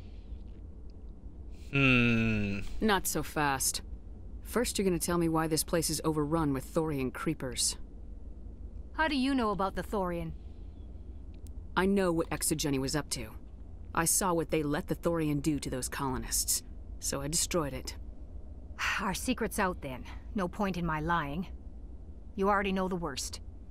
The creepers here were created using altered samples from the specimens on Pharos. We discovered a way to turn them into docile, obedient servants. Everything was going fine until a few days ago. Then all the creepers suddenly went berserk. Only a handful of us made it back into the safety of this room. Suspicious. Any chance some of the other people at the base might still be alive? I doubt it. Too many creepers out there. They never stood a chance. We're the only ones left. Any idea why they turned on you? Maybe there was still some kind of link between the Creepers and the Thorian back on Pharos. The Thorian was unlike any other life form we've ever studied. I can't explain how, but maybe when it died, it somehow set off the Creepers here. With that in mind, you can actually come to this quest before you do Pharos, and encounter Thorian Creepers before you ever encounter the Thorian itself. Why didn't you send a clear message asking for help? All we had was that signal from the emergency beacon. This is a closed communications base. Exogeny was worried about someone on the project selling secrets to a rival firm or reporting our work to the authorities. We have no direct communication with the outside, only the emergency beacon. It sends a general distress signal to the Exogeny site on Pharos. They're supposed to send a team to respond inside of 24 hours, but it sounds like they had problems of their own. I've heard all I need to. Look, I know what we did here was wrong. I'll admit that. Do but you? It's over now. There's no sense reporting this to the authorities, right? People lost their You were lives. in charge of this project. The safety of the staff was your responsibility. They trusted you, and you betrayed that trust. Be reasonable. I didn't mean for this to happen. Besides, how does it help anyone if I end up in jail? Normally, accountability, Exogeny would yo. have my back, but it sounds like they're going to have their hands full cleaning up the mess on Pharos. But I've got money. A nice little emergency fund I set up. It's yours if you let us go. Oh, so now she's trying to bribe us, The eh? victims here deserve justice. I have to take you in. That's not going to happen. Open fire. Open fire! So, they're going to attack us, eh? Enemies everywhere! Well, that's enough of that. Exogeny. All kinds of great people, I'm sure. We'll neural shock this guy. There, look at that. Just completely incapacitated. Exogeny's second-rate mercs proved no match for a trained Alliance Marine. With the last of the science crew dead, there's no reason to linger here. It's a shame that Exogeny sacrificed so many lives in the pursuit of studying the Thorian. Was it worth it? I guess that's for you to judge. I don't think so. Exogeny deserves what they get. They're gonna even then try to bribe me? Ain't gonna fly. I don't think so. That's not how Shepard operates. At least that's not how my Shepard operates. You could do whatever the hell you want when you play the game. That's the point, right? You could be a complete renegade and, you know, basically be an ass, if that's how you chose to roleplay. But that ends this quest here on Notacrux. It may have seemed less notoriously terrible than I let it on to be, though there is another planet in the Maroon Sea cluster that is also quite bad for terrain navigation. So we're going to save, of course. We'll check our journal here. So we should also have, yes, this is another quest to take on in the Maroon Sea cluster. So this says logs mention something about the Metano system in the Maroon Sea cluster. That would be a good place to start your investigation because while on Pharos, we found the personnel logs of an Exogeny employee.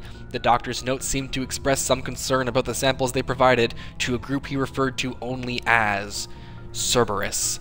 And then right after that quest, we have of course a quest called Cerberus, given from Admiral Kahoku, which we will do after the sample investigation is complete.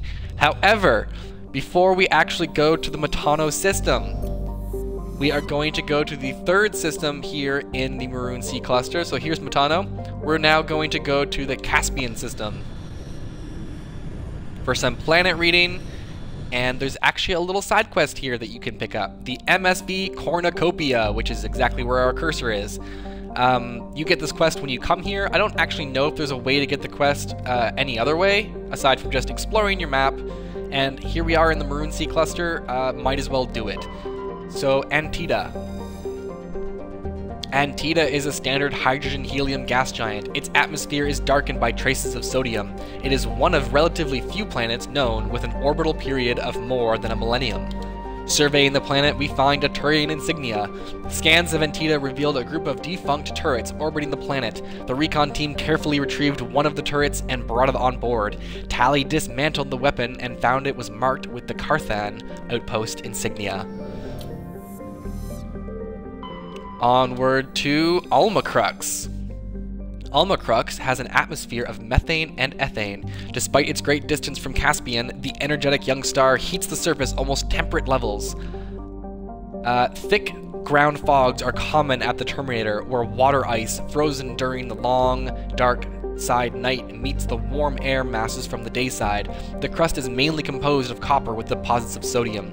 Almacrux's abundant water and relatively mild temperature and gravity have placed it on the short list of terraforming candidate worlds. However, there is a significant opposition from eco-ethics groups who assert that Almacrux's primitive methanotropic bacteria may be a precursor to a full-fledged native ecology.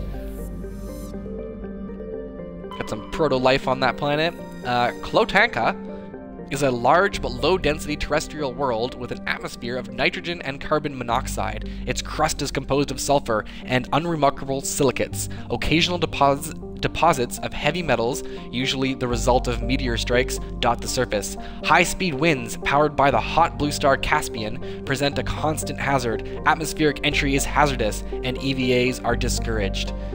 Surveying the planet, we find a small deposit of iridium. And the final planet here, Farnuri. Farnuri has a trace atmosphere of carbon dioxide and helium.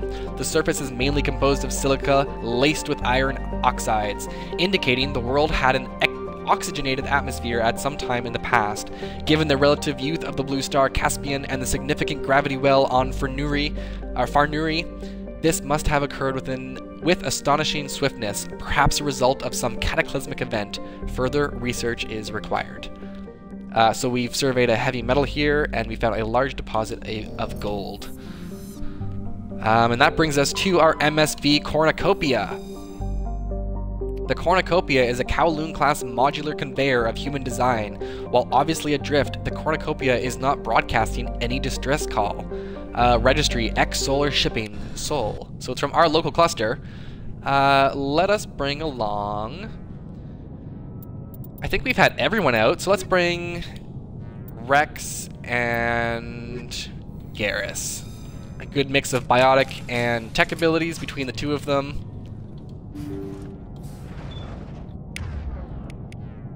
Let's get Garrus his assault rifle, and we'll give Rex his shotgun. So now we have this ship that's not emitting a distress call, and we're going to investigate further and see what we can find here.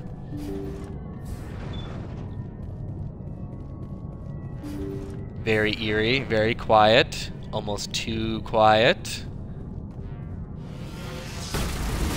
Oh god, we have husks. Alright, fall back everyone.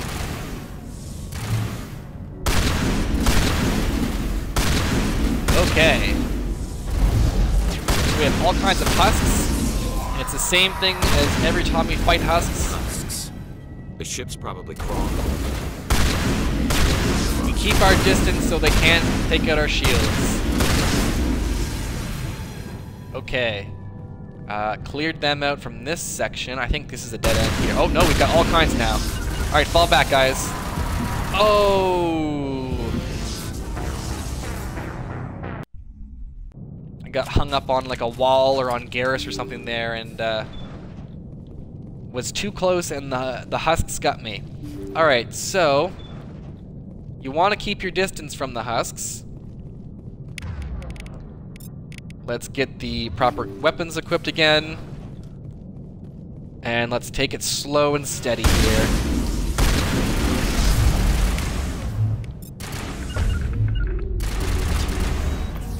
We'll heal up so we don't accidentally get hurt or accidentally die. Alright. The ship's probably wrong. No need to worry about survivors then. Let's make sure Rex and Garrus stay here so we don't have to call them back. And let's activate the next wave. Oh, look at that. It still hit us. Let's heal up again. They should be coming back this way now. Yeah, here they come. Hold the line. Hold the line. Where are they?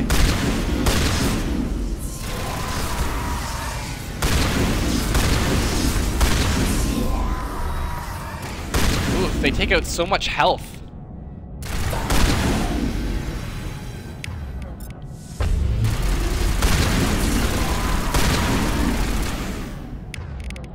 Let's get Rex to throw one.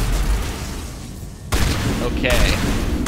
It's just really narrow corridors and really tough to avoid getting hit by their electrical discharge. Alright, so far so good. We can actually save right here, so we don't have to backtrack the start of this mission again, so that's kind of nice and convenient. Oh, this is a dead end. Okay, so we got the experience points at least for taking them out. We have to go the other direction, though, if we want to hope to progress. This whole side is a dead end. There are a bunch more husks, though, the more we go into this. Yeah, right here. Using up all my medkits. This is great.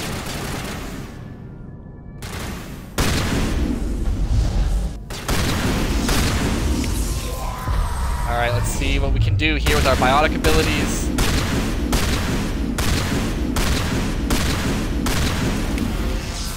We'll get Rex to throw, and we can overload from Garrus.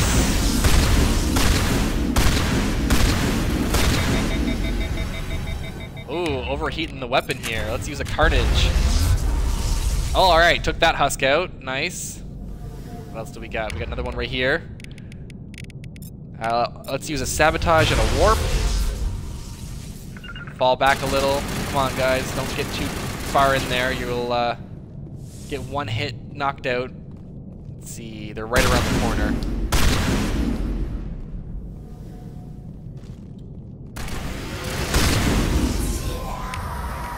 Alright, we've got a barrier we can activate. That might be able to help us out a bit here.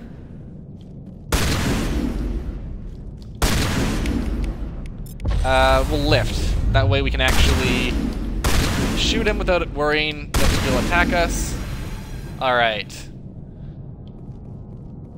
Onward through the rest of the ship. There are definitely going to be more husks. That you can rest assured of. We've got a throw. We're going to have to use that. Oh god, that was close. We got another throw from Rex.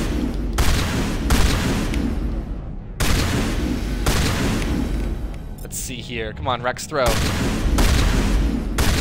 Alright, there it goes. Just fire until you can't fire anymore.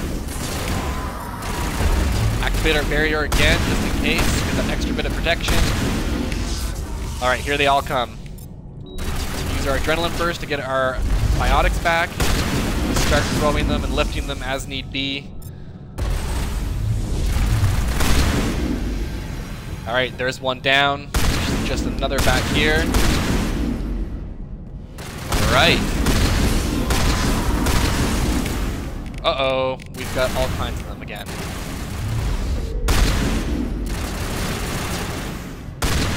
Flanking on both sides. Just one more. Oh, no, I think they're both down. Okay, cool. Seems safe so far. We should be able to save. Nope, doesn't seem like it. The way forward, though, right here. Okay, got it. More husks. Even more husks. Lovely. Barrier. And we got a heal. Oh, and then we could actually get so screwed right here if we're not careful.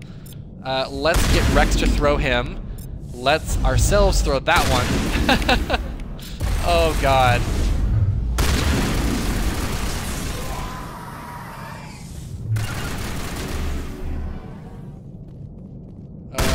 Okay. There's a husk way at the top here. That's not very... Alright, we'll get rid of him. Nice. Okay, they're all bundling up right here again. Let's get an adrenaline burst going here. Oh god. Oh god. It's looking bad. We got no med kits. They're all coming down this hallway here.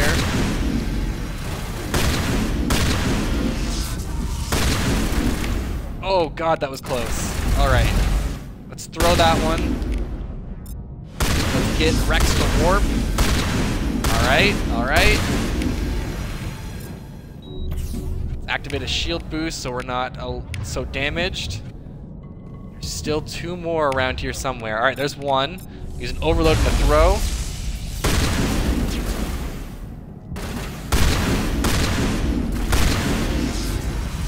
Oh god, that was close. Alright, we seem clear for now. So far, so good. No more husks. I think we can save, at the very least. There might be some loot here. Nope, doesn't look like it, but we've got a door. And we've got some side doors to explore, some side rooms. Some loot. Lots of dragon's teeth in here. So we can assume then that these were once a crew of the ship, and they were probably boarded by Geth and turned into husks with these dragon's teeth here. But I do believe that's what we're gonna find out in the cockpit here. Yeah, navigation computer. According to the log files, the ship was out near the Perseus Veil. Looks like they found some kind of alien artifact. They brought it on board, and then... This doesn't make any sense. They plotted a course straight into the Perseus Veil, like they wanted the Geth to find them. What else do the logs say? The entries don't make a lot of sense after that. It's like the captain's mind was falling apart. Doesn't say anything about how the ship got back into human territory. The Geth turned them into husks and left the ship where someone would find it, trying to show us what happens to organics dumb enough to enter the Veil. Ominous. Dark message. But that's pretty much the entirety of this quest here. I don't even think there is a quest. Oh yeah, there is. UNSC Derelict Freighter. The Cornucopia was exploring a region of space bordering the Perseus Veil when the crew discovered a strange alien artifact somehow connected to the Geth. They appear to have been brainwashed, then transformed into husks and sent back into human space, either as a trap or a grim warning. We are gonna have to definitely make a stop in the medical center on the Normandy and refill our Metagel supply, because we definitely used all of our Metagel trying not to die from the husks here. The narrow corridors do not make it easy, that is for certain. And on Insanity, with the extra bit of health on all the enemies, it's not easy necessarily to keep your distance when the Geth, or sorry, not the Geth, the husks don't die right away. They have to be riddled with a lot of bullets before they get downed, basically. Alright, so we're going to go down to our med bay and get some Metagel. Right here on the wall. 6 Metagel acquired. I think actually you can have up to 10 in your inventory as, I think you can have even more, I'm not entirely sure. So we're still lacking with regard to upgrading our Metagel capacity. I think the same goes for our grenade capacity. We could be holding more than we are right now.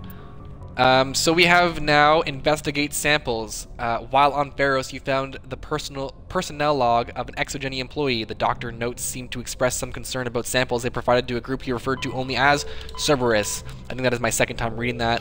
So we're going to the Metano system. I'm not going to read it again. We know where we have to go. One system over from the Maroon Sea cluster, or from the Caspian system over to Metano.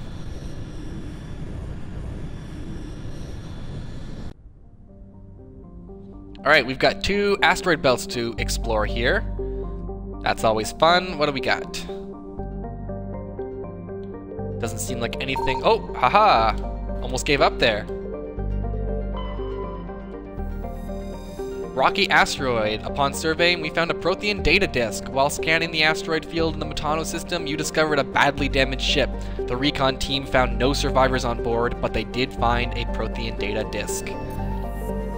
Could always use one of those. So we have the planet Apo, a craggy world of igneous and basaltic mountains. Apo is racked by constant geologic activity.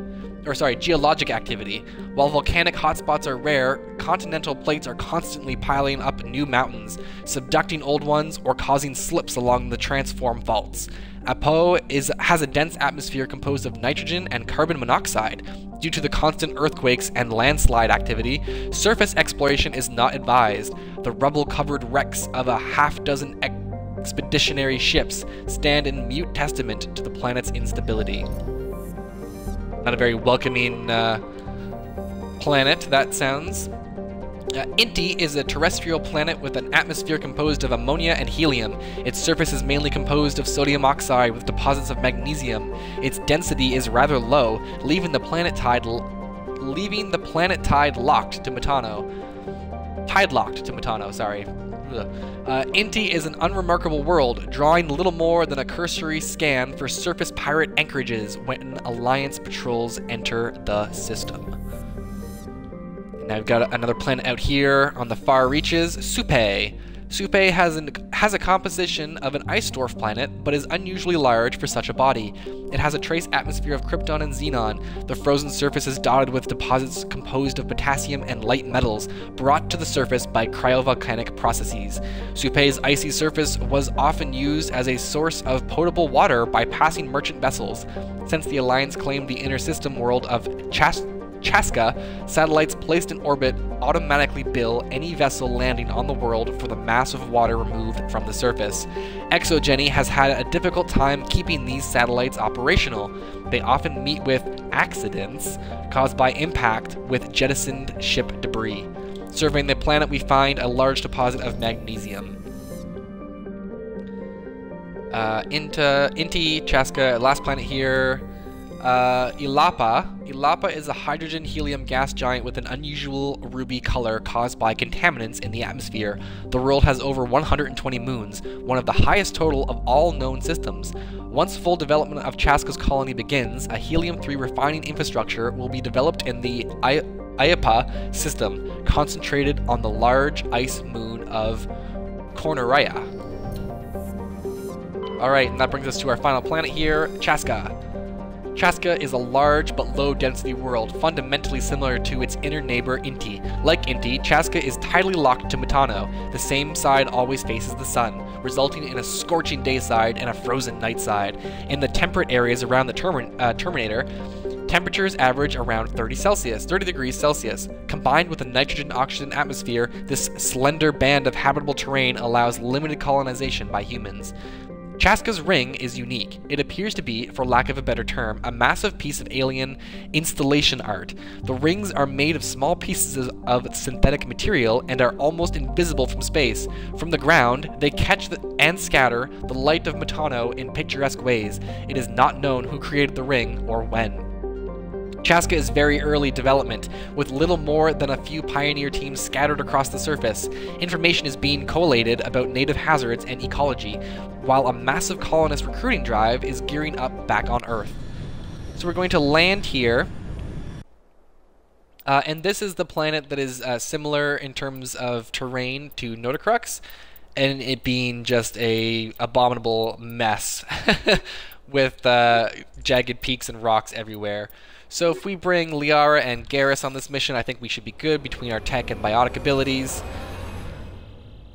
Though granted, I'm not entirely sure we'll necessarily need them for this quest. It's going to be a lot of Mako again. But we do have about 20 minutes until we reach our standard time for an episode's length. However, there are still at least a couple quests I would like to do this episode, so we are going to be running long. Whether that's for better or for worse, we'll find out here. So we have an anomaly here. We've got civilian structure, science facility, and debris. So let's go towards the anomaly. So you can see here we've got all kinds of jagged rocky peaks. And I'm sure I've mentioned in a previous episode, but this is a result of the planet surfaces being a product of procedural generation. The developers did not handcraft the surfaces of all these worlds. They had them procedurally generated in the game engines itself. Oh, we have some minerals here. That's great. All the detours we need. Let's see if we can't get up this rocky surface. Oh god. Let's go off the side here and try to get up over here on the left. A little more agreeable looking. Then we'll go over here, some jagged pieces, and then up here. Oh, just made it. Come on. Yeah. Ha ha ha. So we can see from here, there's some a facility over there, but we've got minerals to take a look at that are, I think, not too far. Oh, they're all the way down. Okay. Down we go. Here they are. Let's quickly check our map. Alright, so we'll go to the anomaly still. We're not too off the beaten path.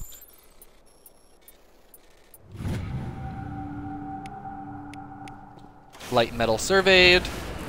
And now onward back towards our anomaly's location. We should be able to get up over this way. Right around here.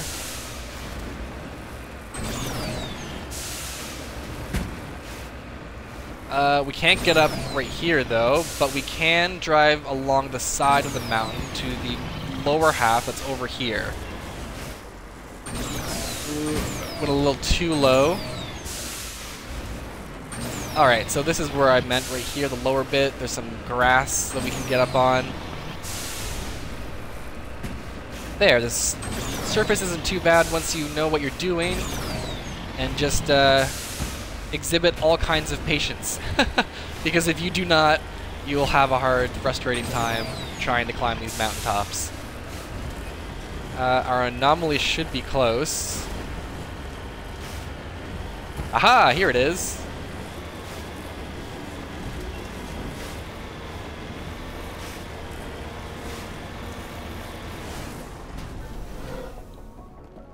Check out this structure. Medical kit, average decryption.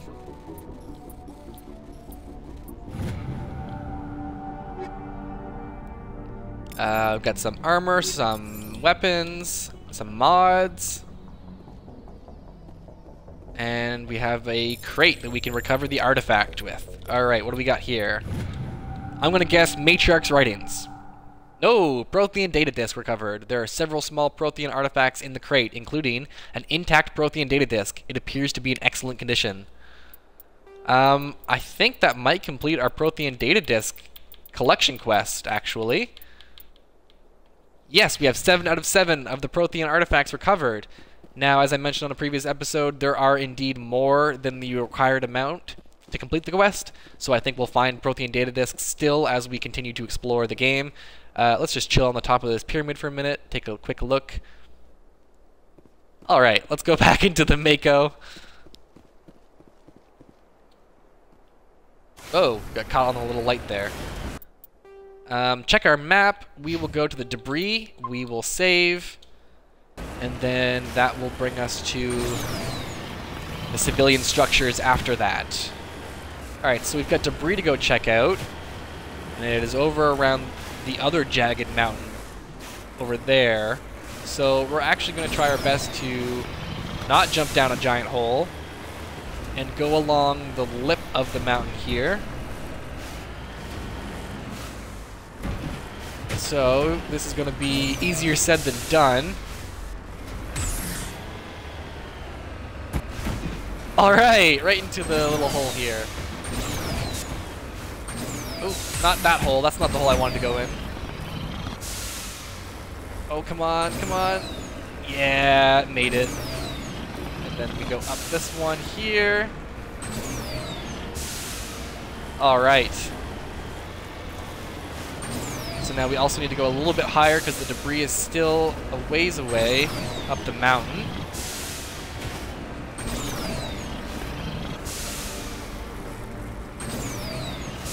Oh, okay.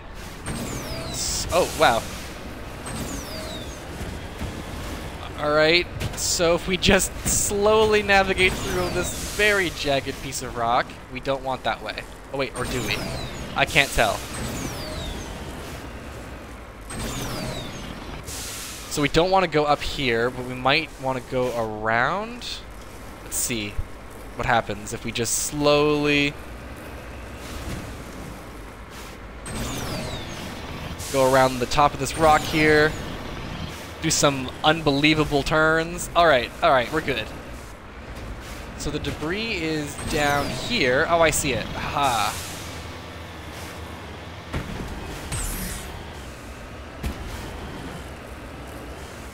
Not too bad. Salvage.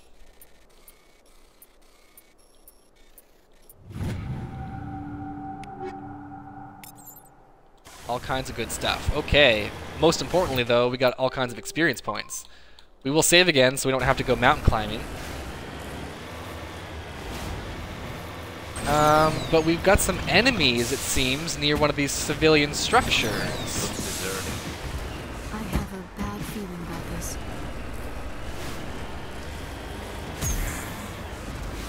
Ooh, we've got husks and dragon's teeth.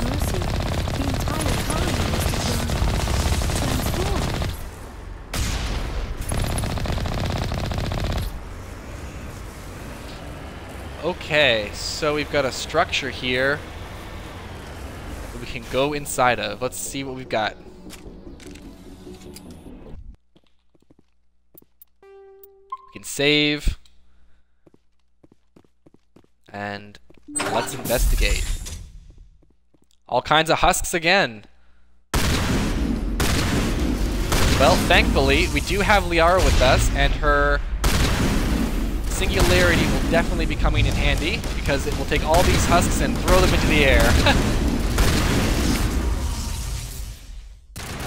Garrus has his assault rifle equipped. Cool. Alright, so we want barrier backup because that husk just took out our shields. Alright, we'll use lift. And we'll use throw from Liara.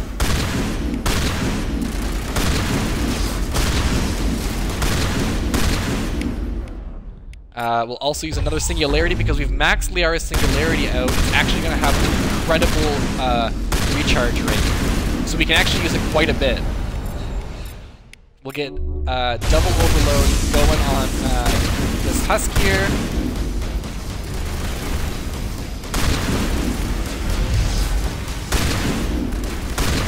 Biotics really come in handy when you're fighting these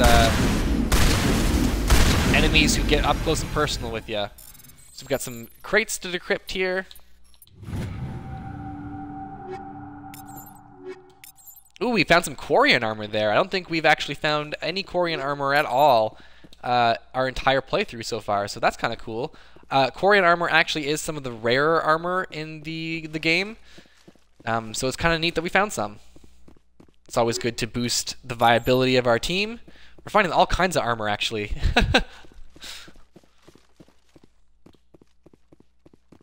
It doesn't look like there are any doors to open here. We do have an aid station, so we've got our Metagel resupplied. We will hack this.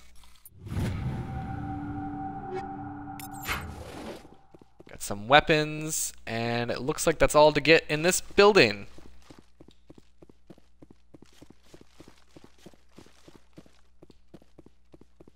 Okay, now on to the civilian structures on the map to see what is there.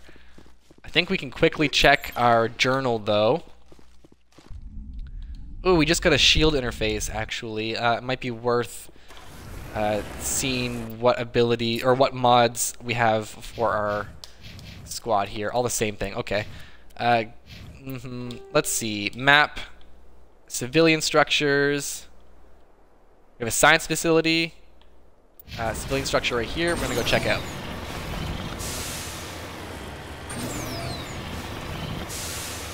There's another one.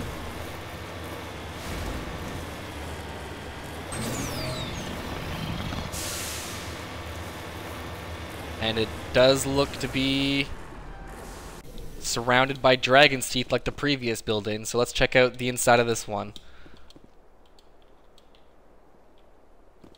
It's not letting me go in. That's weird. Hang on here.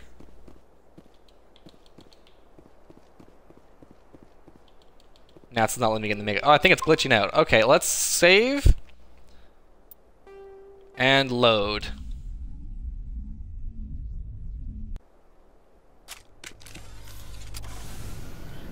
Alright, it's all working. We got into the Mako. Can't seem to enter the building though. That's kind of weird. And then it also glitches out the Mako again. Huh.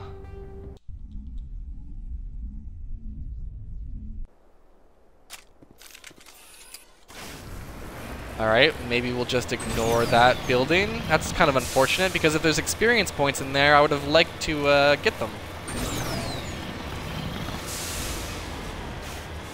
Alright, let's go to the facility, I guess, then, if that's all we have left to do on this planet's surface.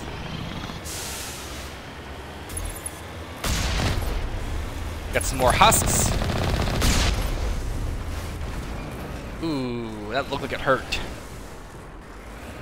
I see them on the radar, I just don't see them on the screen. Where are they? Oh, there he is. Look at him running around.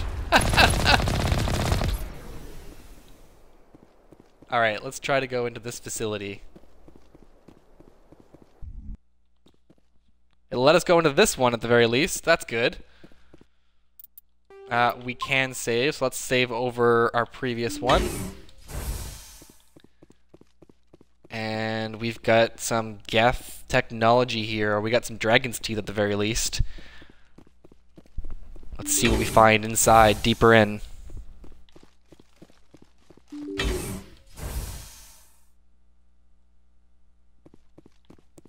Okay, we've got all kinds of enemies lighting up our radar, and of course they are husks. So let's see if we can get a singularity going up where a lot of them are, so we can stop them from coming at us too quickly and overwhelming us. We should, at the very least, though, activate our shields, or I mean our barrier.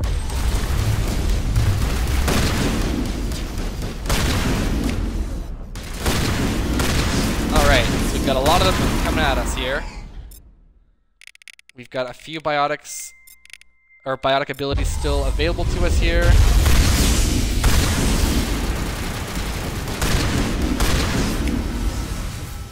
Oh, they're on both sides. Okay, let's use another singularity. Block off one side here.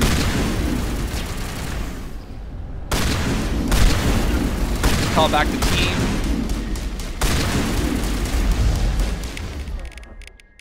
Let's use an adrenaline burst so we can use our biotic throw again. We got 2 throws off in the span of like a couple seconds. And we've got another enemy right here.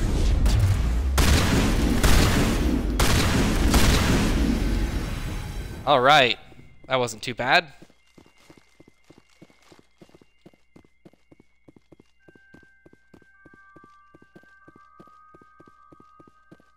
Doesn't seem to be any loot. Not seen any crates of any kind. Ready.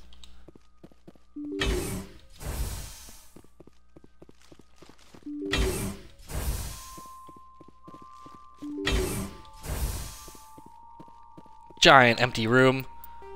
We'll save in that room though, might as well.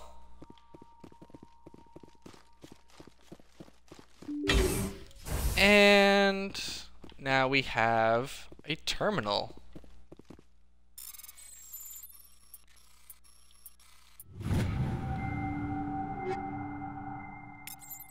Got some more armor. Some mods. Oh, a wetware kit usually has some good stuff. Some Polaris and Gemini amp. Alright.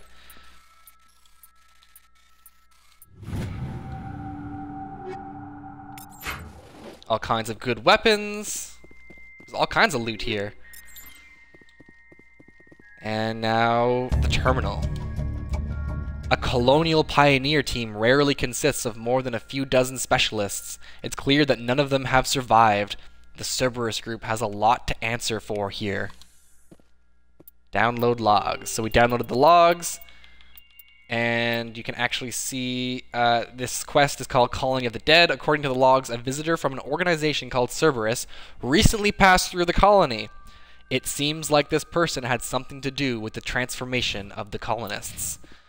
So that leads us to our next quest, UNSC Cerberus. We are pretty near close to time, but we are going to go over time today just to tackle this next line of quests, specifically because we did this quest here and activated this terminal and saw that a Cerberus agent came through, and now all of the colonists here are mindless husks. So we're going to follow up on Kahoku's, or Admiral Kahoku's request about the Cerberus facility that we should take a look at, and investigate further into what kind of business Cerberus is up to. This also leads me to Armistice Baines. There is all kinds of sprinkled bit of detail throughout the Mass Effect 1 game that kind of insists that Armistice Baines is actually an agent for Cerberus. So if you think back to when we first heard of Baines, he was kind of a previous employer of Dr. Michelle, so she had worked for Armistice Baines, and she was trying to get away from him when we had first heard his name. And then we had spoken to Baines with Admiral Anderson and then Kahoku, and Kahoku had mentioned Baines was found dead on a freighter. In the system we found his dead unit. And then Cerberus started to search for Admiral Kahoku, and we heard the distressing message from Kahoku about Cerberus on their tail. So if we read the journal description here, Admiral Kahoku has given you the coordinates to a research facility run by the Cerberus group. You need to investigate the planet Binthu to find out why Cerberus is unleashing alien monstrosities in the Attican Traverse. Go to the Yangtze system in the Voyager cluster and investigate Cerberus activities on Binthu. So that is where we are headed next, to investigate what this secret shadow organization Cerberus is up to. So we were previously in the Voyager system already this episode. We had gone to the Amazon system, but now we are going to the adjacent system to follow up on this quest. So these Cerberus quests will actually be the last things we do this episode. It's still going to be a little ways before we finish, but I thought I would at least mention that before we began. Alright, so here we go with the planets. Patagiri has a thin atmosphere composed of neon and chlorine. Its frozen surface is mainly composed of silica with deposits of copper. During the long, cold night, the chlorine in the atmosphere falls to the ground in the form of frost. So we have surveyed the planet and found a rare element deposit of thorium.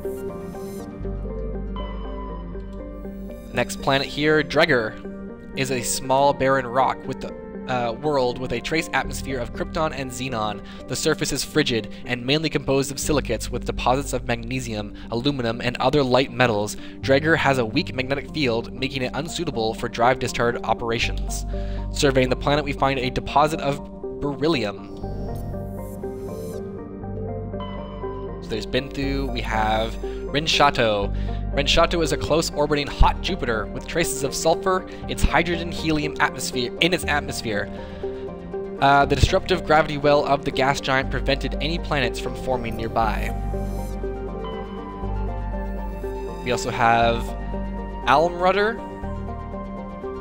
Alrumter is a small rocky terrestrial planet with a trace atmosphere of nitrogen and krypton. Its frigid surface is mainly composed of light metals with deposits areas of frozen ammonia. We survey and we found a Prothean data disk. As I mentioned, we are going to continue finding them, even though we found as many as we need. You detected a weak signal coming from the far side of the planet Alrumter. All Rumter. Joker brought the Normandy around and your salvage team picked up a small escape pod trapped in orbit. There was a long dead Turian inside, along with a few personal items and a Prothean data disk.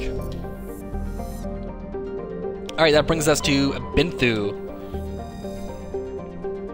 Binthu has an atmosphere of carbon dioxide with a permanent haze of toxic chlorine and clouds of sulfur dioxide that periodically drop torrents of acidic rain on the surface. Its crust is mainly composed of sulfur with deposits of calcium. Like most worlds in the Voyager cluster, Binthu has only been charted within the last 20 years by aligned surveyors. It has no known native ecology. Data about the world is surprisingly brief and generic, painting a picture of an unpleasant and uninteresting place. A perfect place for a shadow organization such as Cerberus to establish a base and conduct all kinds of questionable experiments. Let us bring Kaidan Alenko and Urdnot Wrex.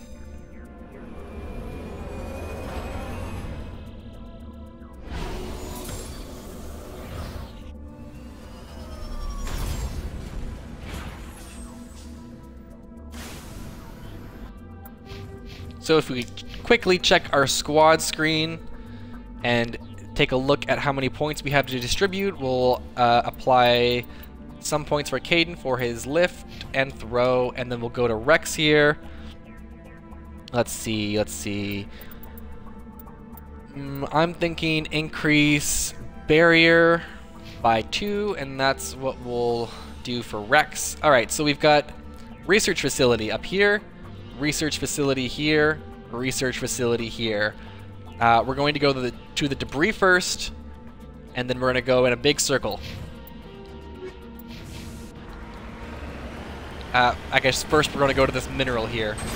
Binthu is actually not that bad in terms of its terrain, which is a pleasant change from the previous planets we were exploring, like Notocrux and the most recent planet that we were just on. I cannot even remember the name of it. Okay, survey this mineral. Didn't even read what it was. No big deal. It's just a heavy metal. They're all the same, really. Some experience points and some credits at the end of the day. Okay, so first onto the debris, and then we're going to take out the 3 facilities. So there's 3 facilities we have to hit, and hopefully it doesn't take us too long, because we are already over time. Everything else that we do this episode is basically extra. Anything that we get done today is that much more we don't have to do next episode. And if we do get everything done today that I would like to get done, that means the very next episode we have will focus entirely on Noveria. Oh, we have a crash probe here. But yeah, so Noveria is our next major story beat, and I'm not actually sure if it can be completed in a 2-hour chunk. But I mean, obviously, if this episode is running well over time, if we get near the end of Noveria, we'll do the entire mission in 1 episode.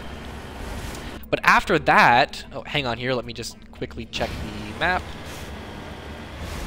Yeah, so after we complete Noveria, we're going to have another string of side quests that will need to be completed, though not as many as the current chunk we're working on.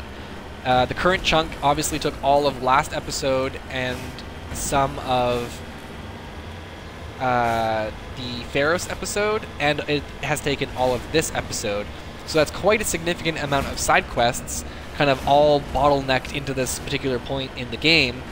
But this is the largest kind of bit where side quests get this unruly, if you will. I've tried to break them up to be a little more consistent or concise with the pacing of the game, which is kind of why I did like Colony of the Dead quest, the one we just were on, before doing this one here, even though we've had this quest from Kahoku for a little while now. The relevance of the Cerberus agent kind of being in the Maroon Sea and being around a colony that had all of their residents turned to husks, and then dealing with the Cerberus specific quest kind of makes sense to me. But also we were cleaning up quests that we had acquired on Feros, so things dealing with Thorian creepers and whatnot, something we were still cleaning up. So yeah, we're getting rid of all these quests so that post Noveria, it doesn't seem like we're still dealing with the fallout of Pharos. Alright, so we've got the first facility here. And here we go, we've got some random enemy, or some strange enemy type in behind a barrier, but we also have human enemies to deal with right around the corner here. So if we take cover on this wall, we'll see them. Oh, they use biotics on me. Alright, let's use some biotics right back, I guess. Okay. Whoa, they used biotics on Rex that time. That looked kind of funny. Alright, there's the research technician who's using the biotics, so if I lift him, we might have an easier time. We'll use Neural Shock on this guy to incapacitate him. And we'll also use Warp on this guy and a Sabotage. And we're going to switch now to our pistol so we can get a better range on our damage. Oh, he used immunity right at the end there. Let's use a Carnage. Okay, we'll use Lift on him. Yeah, and we'll use Adrenaline Burst to get our biotic abilities back. Alright, so there's some enemies over here around the corner. We'll throw one of them. Oh, I missed my throw button there. And then we'll lift another one. Oh, we've got a sniper. Let's get Rex to use a throw as well. These Cerberus agents don't stand a chance against us.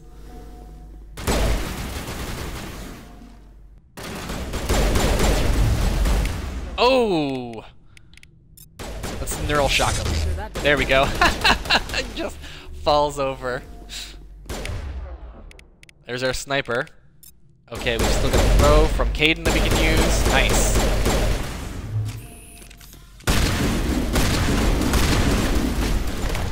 Oh no, that's not very good. Let's use a barrier. Oh, that was close.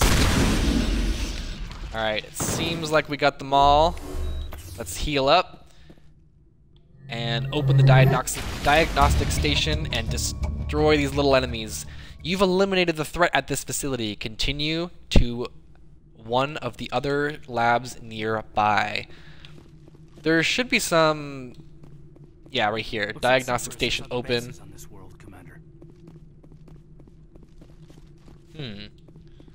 Thanks for the tip, Kaidan.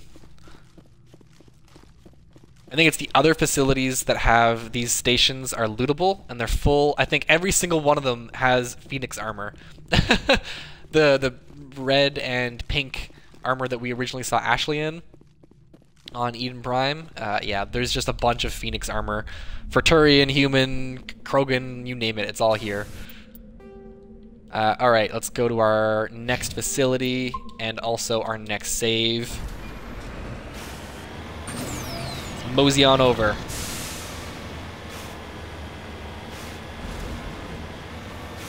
The clouds in the distance are quite nice. Kind of looks like there's a storm off in the horizon.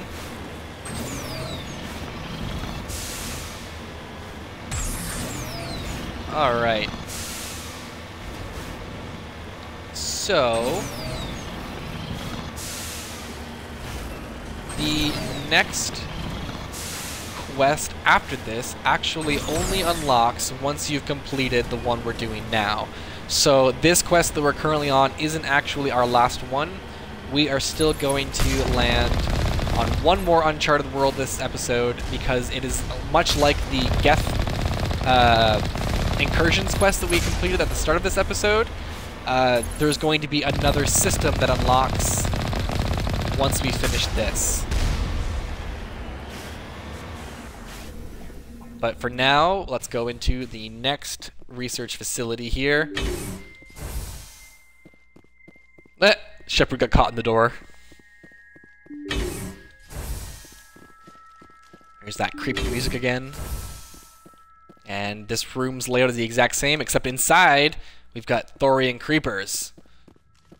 Now, you do have the ability to open the barrier, I think, before you take out the the Cerberus troopers. So you can actually make the Thorian creepers attack the Cerberus troopers, but then you also have to fend for yourself and deal with the Thorians as well as the gunfire from the Cerberus guys. Alright, so we'll use Overload and Throw. Oh, we got hit real good there. Let's Neural Shock him.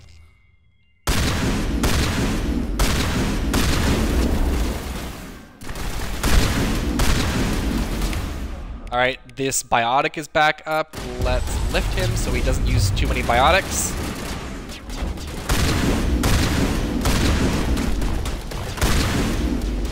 Alright, Biotic guy is down. We've got a few more coming at us this way. Let's use Throw on the one with low health. And let's also use Throw on the one charging at us here. Warp, double warp actually, let's do it. Alright, let's see if we can lift him because he's got an immunity active.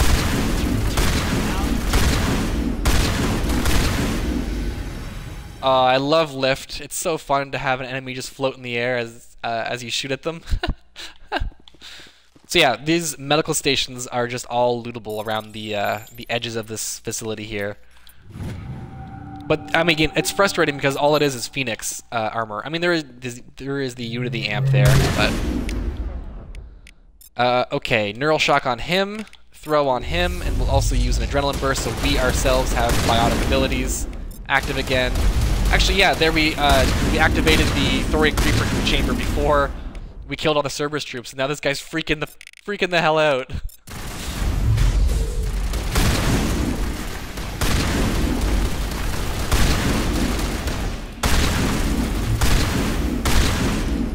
All right, almost all the Thorian Creepers are dealt with. Let's see if we can finish them off here. There was no sign of Gahoku among the Creeper corpses. He must be at one of the other labs in the area. Next base, Shepard. This is my kind of mission. Yeah, Rex. That's why I brought you along, buddy. No one better to mess up Cerberus with than Rex. Alright. I wonder if there are any more medical terminals for us to hack here. Because, I mean, even if there are just Phoenix... Yeah, here it is. Even if it is just Phoenix armor, you're still getting experience points.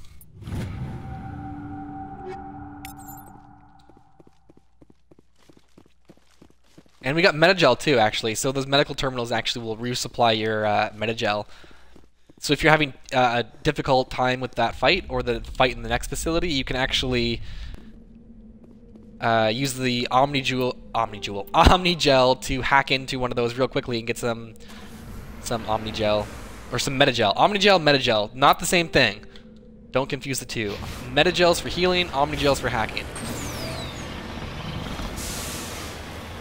Alright, we've got one more facility to go to on this planet. Ooh, we've got some minerals to survey over here too, you can see on our radar. Spam that thruster jet.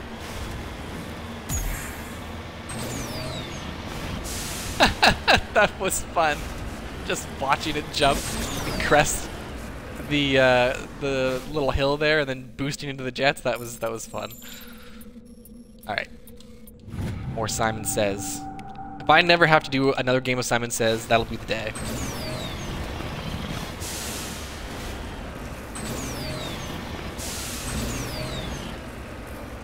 I mean, you can use Omnigel for the majority of those hacking minigames, but like, you know, you saw us have a quest earlier where we had to actually use 300 Omnigel when we were defusing the bomb.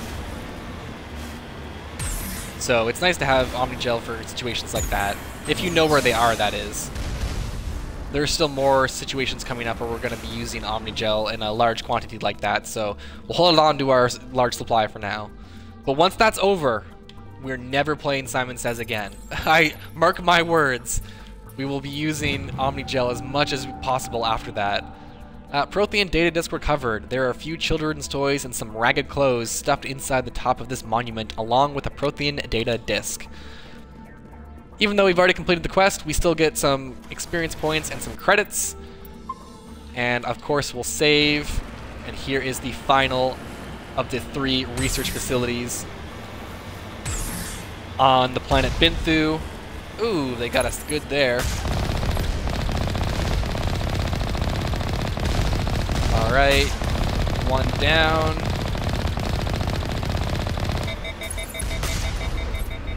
Ooh, we overheated our weapon there. That's okay though.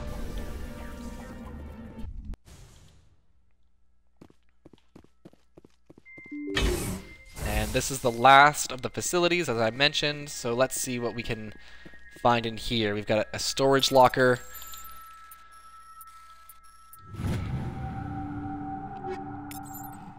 All kinds of good stuff. Okay. Last room.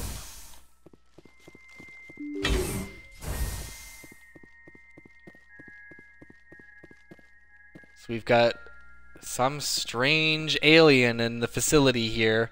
There's also a body. Look out!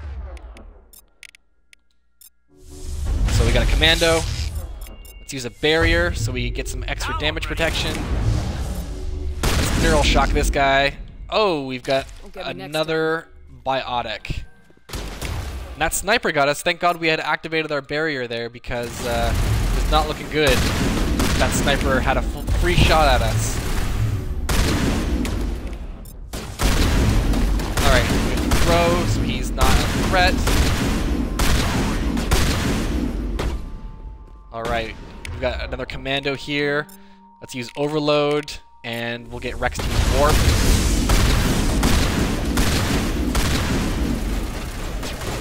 Alright, we'll take some cover right behind this thing here. Oh, shoot, we've got our technician here. Alright, let's use lift. And a shield boost. Alright, thanks for Cadence Biotics. We were able to get him. Let's throw this guy.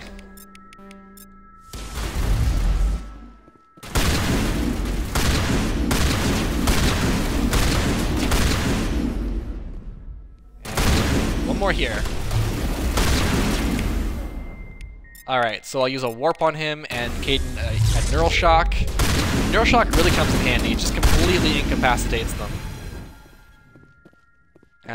Nothing to loot here, but we do have this alien to fight. Let's see. Oh god, okay, throw and warp. Rachni Soldier is what it says at the top of the screen here. That much. And this is Rear Admiral Kahoku's body. We found him. You check for a pulse, but find none. Admiral Kahoku is dead. Despite the ferocity of the creatures he was sealed in with, there are no signs of trauma on his corpse. The needle marks on his arm suggest a different means of execution. So Cerberus has executed an Alliance Admiral. Cerberus found him after all. Let's get moving. And we also leveled up, of course. So here we are with 5 skill points to distribute. So I think we should put some in our tactical armor. 1, 2. Let's put 2 more in throw, and then we'll move on to our next squad member here. So we should have 2 points for Caden. We'll get advanced neural shock, and then we're also going to increase throw damage here. I will note I do not unlock stasis in Mass Effect 1. I do not bother with it. Let alone is it bugged with Liara's character, where if you unlock stasis, when you have the weapon wheel open, or the power wheel open, you actually can't use overload. If you've already had overload unlocked, it gets replaced with stasis, and then you just have an ability that she has that you can't use. But beyond that, you read here, stasis creates a powerful Mass Effect field that immobilizes a single target, but it also doesn't let you do damage to that target, so the target becomes immune to damage. And it's good for like crowd control and making sure one enemy stays still. And there is an ability, I'm not sure exactly which class, but there's a class that with class specialization gets the ability to damage stasis enemies. That's such a specific build, and then like you can put so many other skill points in different skills to make them more powerful and just not get stasis. Now stasis is good in the later Mass Effect, or at least Mass Effect 3 in particular, and we'll definitely be using it then. In fact, we'll use stasis in Mass Effect 3 so readily that it'll become a staple in our arsenal. So we're going to actually increase Rex's throw this time, and we'll save. But if we check our journal, Cerberus has been conducting illegal genetic research in an effort to create an unstoppable army. You found Kahoku dead in one of their bases, and now you are the only one who can stop them. You've found the location of a major Cerberus facility. Head to Nepheron in the Columbia system of the Voyager cluster to destroy it. So that is actually where we're headed, and that is the last thing we're going to do on today's episode, on this extended side quest episode.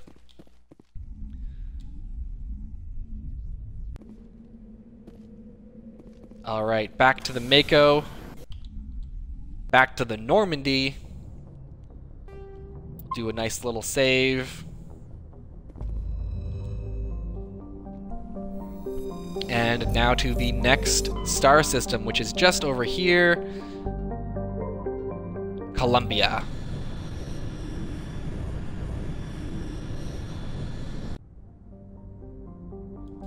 So we've got 2 asteroid belts. Let's take a look, scan through, see if we can find anything of value.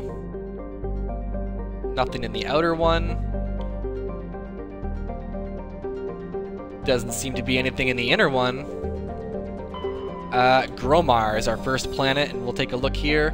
Gromar is a rocky terrestrial world with a trace atmosphere of krypton and xenon. The frozen surface is mainly composed of copper with deposits of calcium. Prior to the Alliance's expansion into the Voyager cluster, Gromar hosted 1/2 of a Turian interferometric telescope array.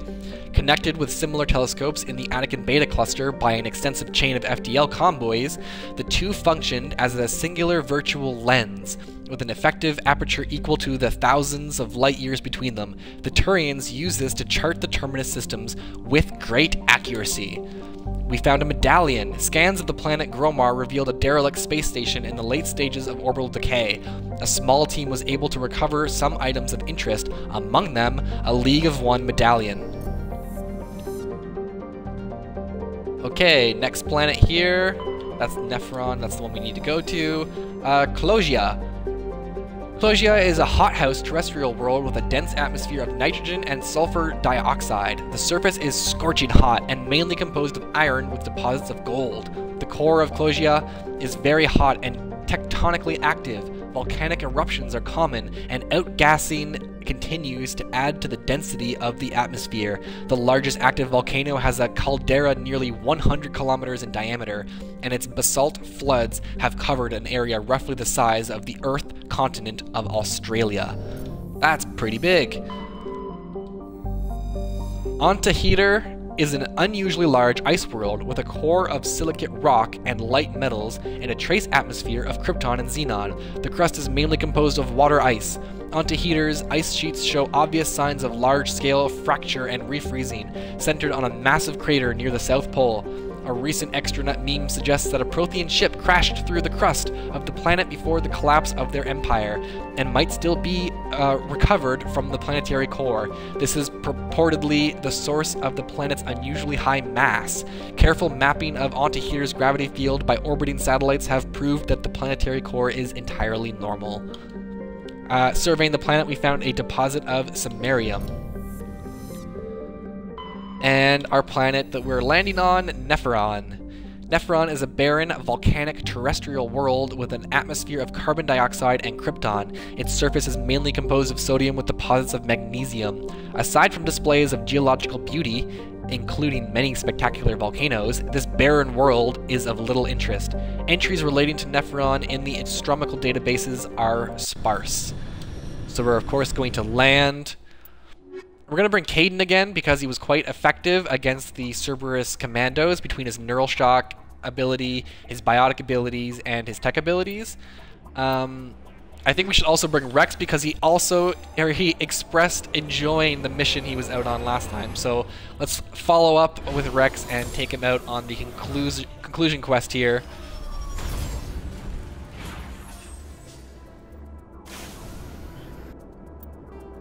So our map, we've got an anomaly, we've got an underground facility, and we've got debris. So we're going to head to the debris first, and then we're going to go towards the underground facility, but we're going to hit the anomaly before we actually go to it. Okay. Oop, didn't mean to get out of the Mako there. Oh, we have some minerals to survey first, of course, and as always, it's in the entirely wrong direction that we want to be heading in, therefore increasing the time we're going to be spending on this planet by that much more. How enjoyable. So this planet's surface isn't terrible to drive with the Mako. It's not necessarily the greatest. You're going to be a little slow unless you're using those booster jets, but then this part is just a slap in the face. Going down this steep little hill here to get some minerals is always a pain in the ass. I think I'll actually check our mineral quest here. So if we take a look quickly, we have 6 writings, 11 emblems, 8 out of 10 League medallions, 2 out of 3 ID tags, and 14 light metals, 18 heavy metals, and 16 rare earths. So we're getting there. Slowly but surely we're getting there.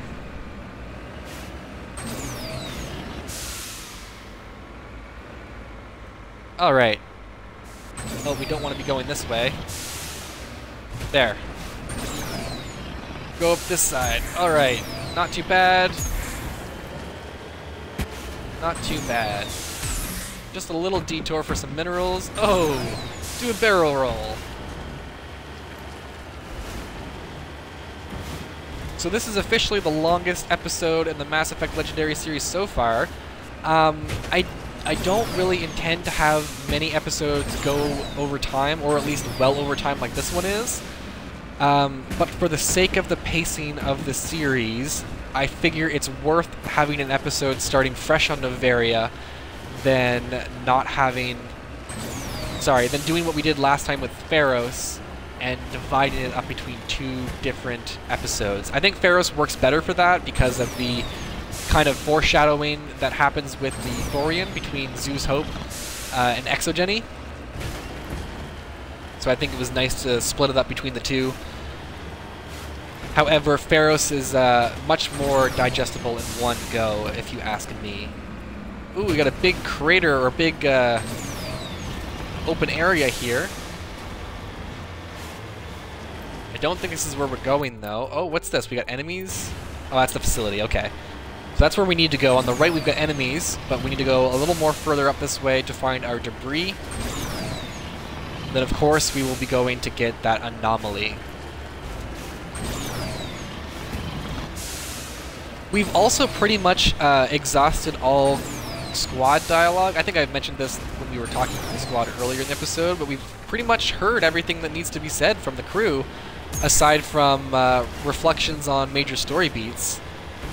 So, yeah, I hope you've enjoyed meeting the crew. I mean, we still have a little bit more to hang out with, or to say with them, but, you know, pretty much it. When you're getting items, like, you didn't really see it there because I pushed A so quickly, but when you're getting items at the level 9, like if we go to our equipment here and we check it out, yeah, medical exoskeleton 9. Yeah, let's, you know what, let's quickly just even upgrade to it. Medical exoskeleton 9 is a really good armor mod here. I think we got a better one though. Kinetic buffer, better one than we currently have equipped, I mean. We're not going to use the medical exoskeleton currently. I'll go through all of the inventory and equipment stuff off stream so it doesn't take up a lot of our time.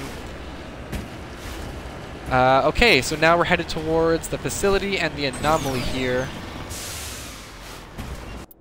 So in this quest is actually called Hades' Dogs here. Cerberus has been conducting illegal genetic experiments in an effort to create an unstoppable army. You found Kahoku dead in one of their bases, and now you are the only one who can stop them. So we already read that, of course. Just a bit of a refresher.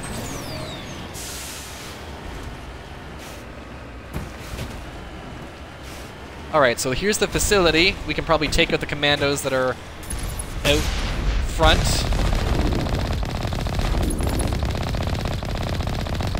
Poor guy. Just exploded.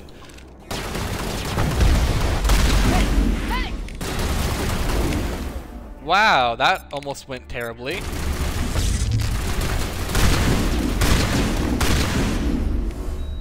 Let's quickly heal here.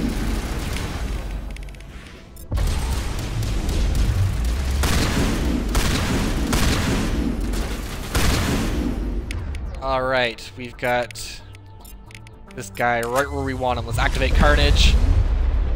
There we go. Got a Metagel, so we'll use that. And we're not going to go into the facility just yet. We're, of course, going to go to the anomaly first, just around the ridge here.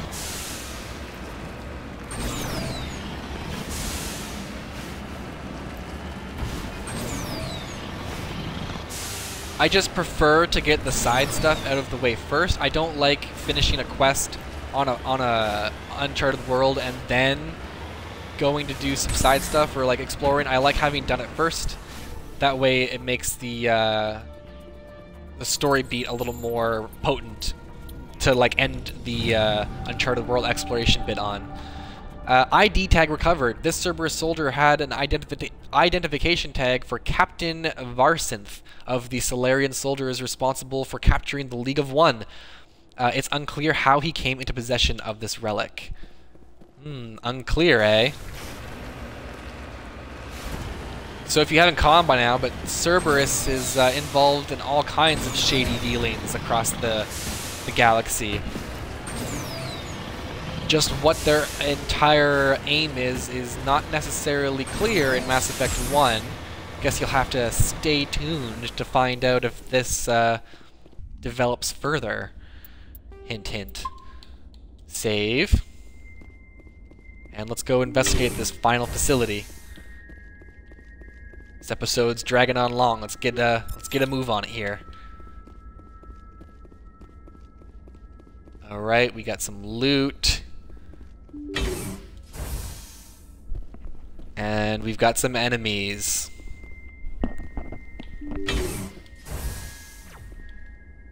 Oh, we got a sniper right off the bat. Let's activate a barrier so we're protected. Look at that. Took out half our health even with the barrier activated. Let's neural shock him. There's our sniper. Let's take him out so we don't have to worry about that happening again. Use lift. Ooh, we've got another sniper, it seems. Let's get him thrown with Caden. Oh, we've got this guy right here. Let's get Rex to throw him.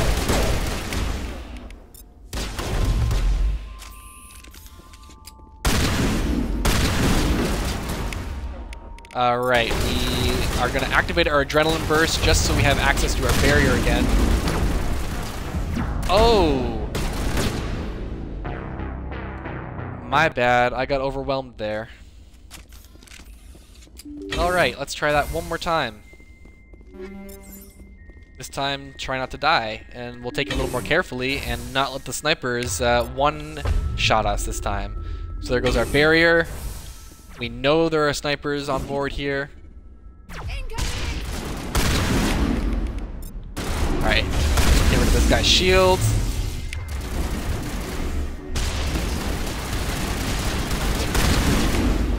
Alright, so we're being surrounded again. Let's see if we can't get some of these guys incapacitated with either biotics or neural shock or a combination of the two.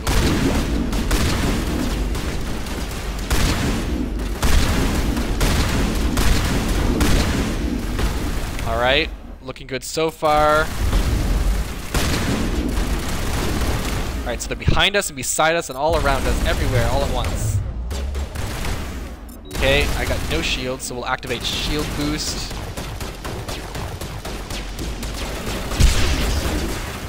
Alright, grenade to this guy. It's our sniper here. but a biotic would actually be more helpful, so we could... Oh. Sniper almost got us again. Oh, wow, there's a sniper right here too. Let's see if we can't throw him. That was close. Alright, we should have access to our barrier once more. Yeah, okay, there's another sniper. Neural shock him to incapacitate him, and we'll adrenaline burst, so we have access to lift and throw.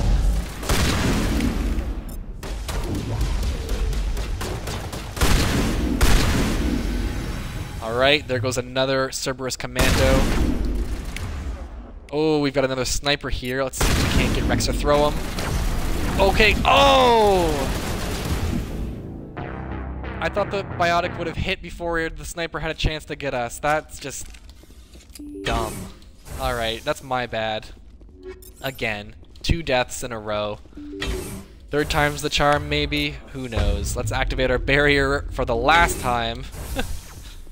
All these Geth sniper, or not Geth snipers, these Cerberus snipers are a pain.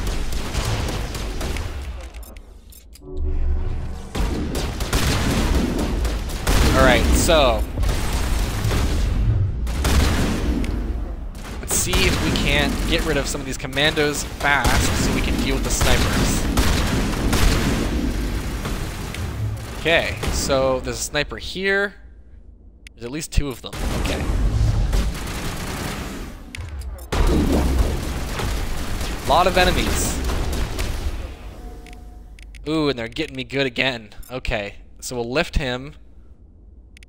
And we'll throw him, and we'll get our adrenaline burst active, and we'll activate barrier, and we'll heal,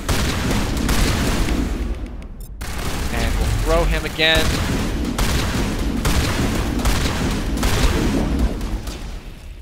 Okay, looking all right so far. What if I switch to my pistol so I can get more range here? Alright, we'll lift the sniper so he's not a threat. Go back to my shotgun. And we'll use a sabotage. It's a little safer. Alright. Got another sniper here. Use an arrow shock on him. Gives us a chance to take him out. Alright, we got him. We got another commando. We'll get Caden to throw him. And use overload on him. And I'll use adrenaline burst to get my abilities back, and we're going to activate barrier. Okay, I can hear the Cerberus sniper, I just do not see him. Okay.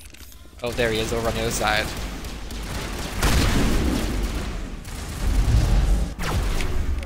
Alright, so we've got another sniper right here. Grenade.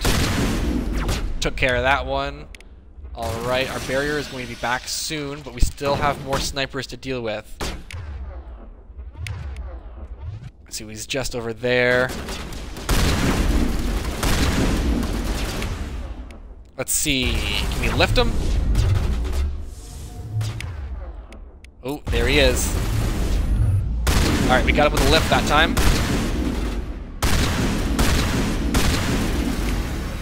Alright, barrier should be back soon. I keep saying that, but...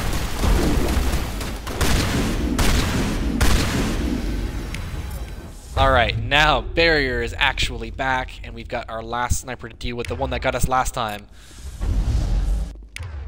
Ain't gonna get us this time, buddy.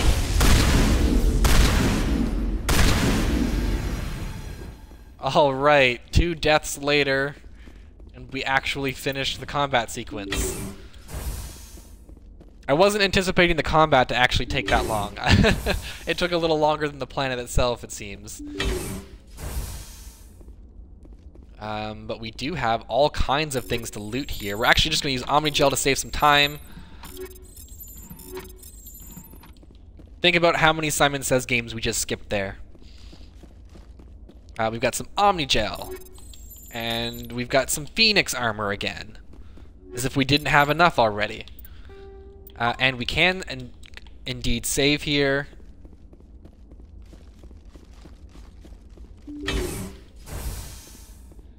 Alright, here's the last room of the facility.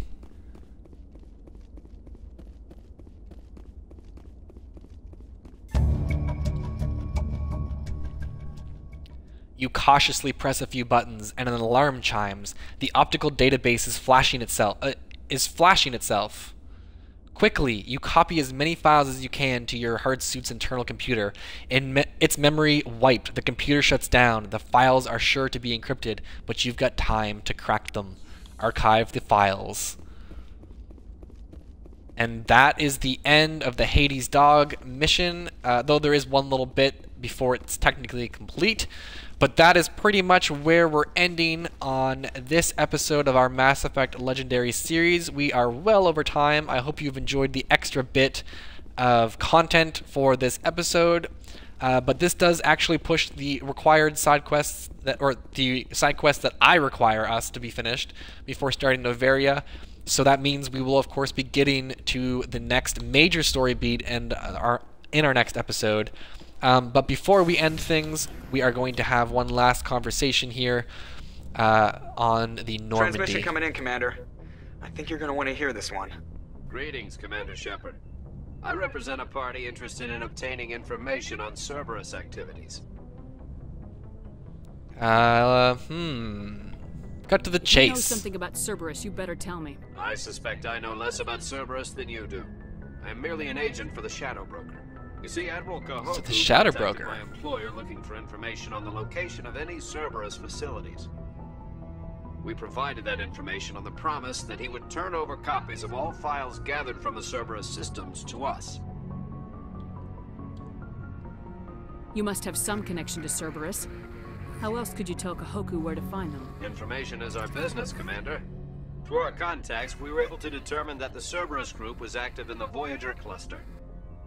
Unfortunately, that was all we were able to find out. That is why we are so interested in acquiring copies of the files from you.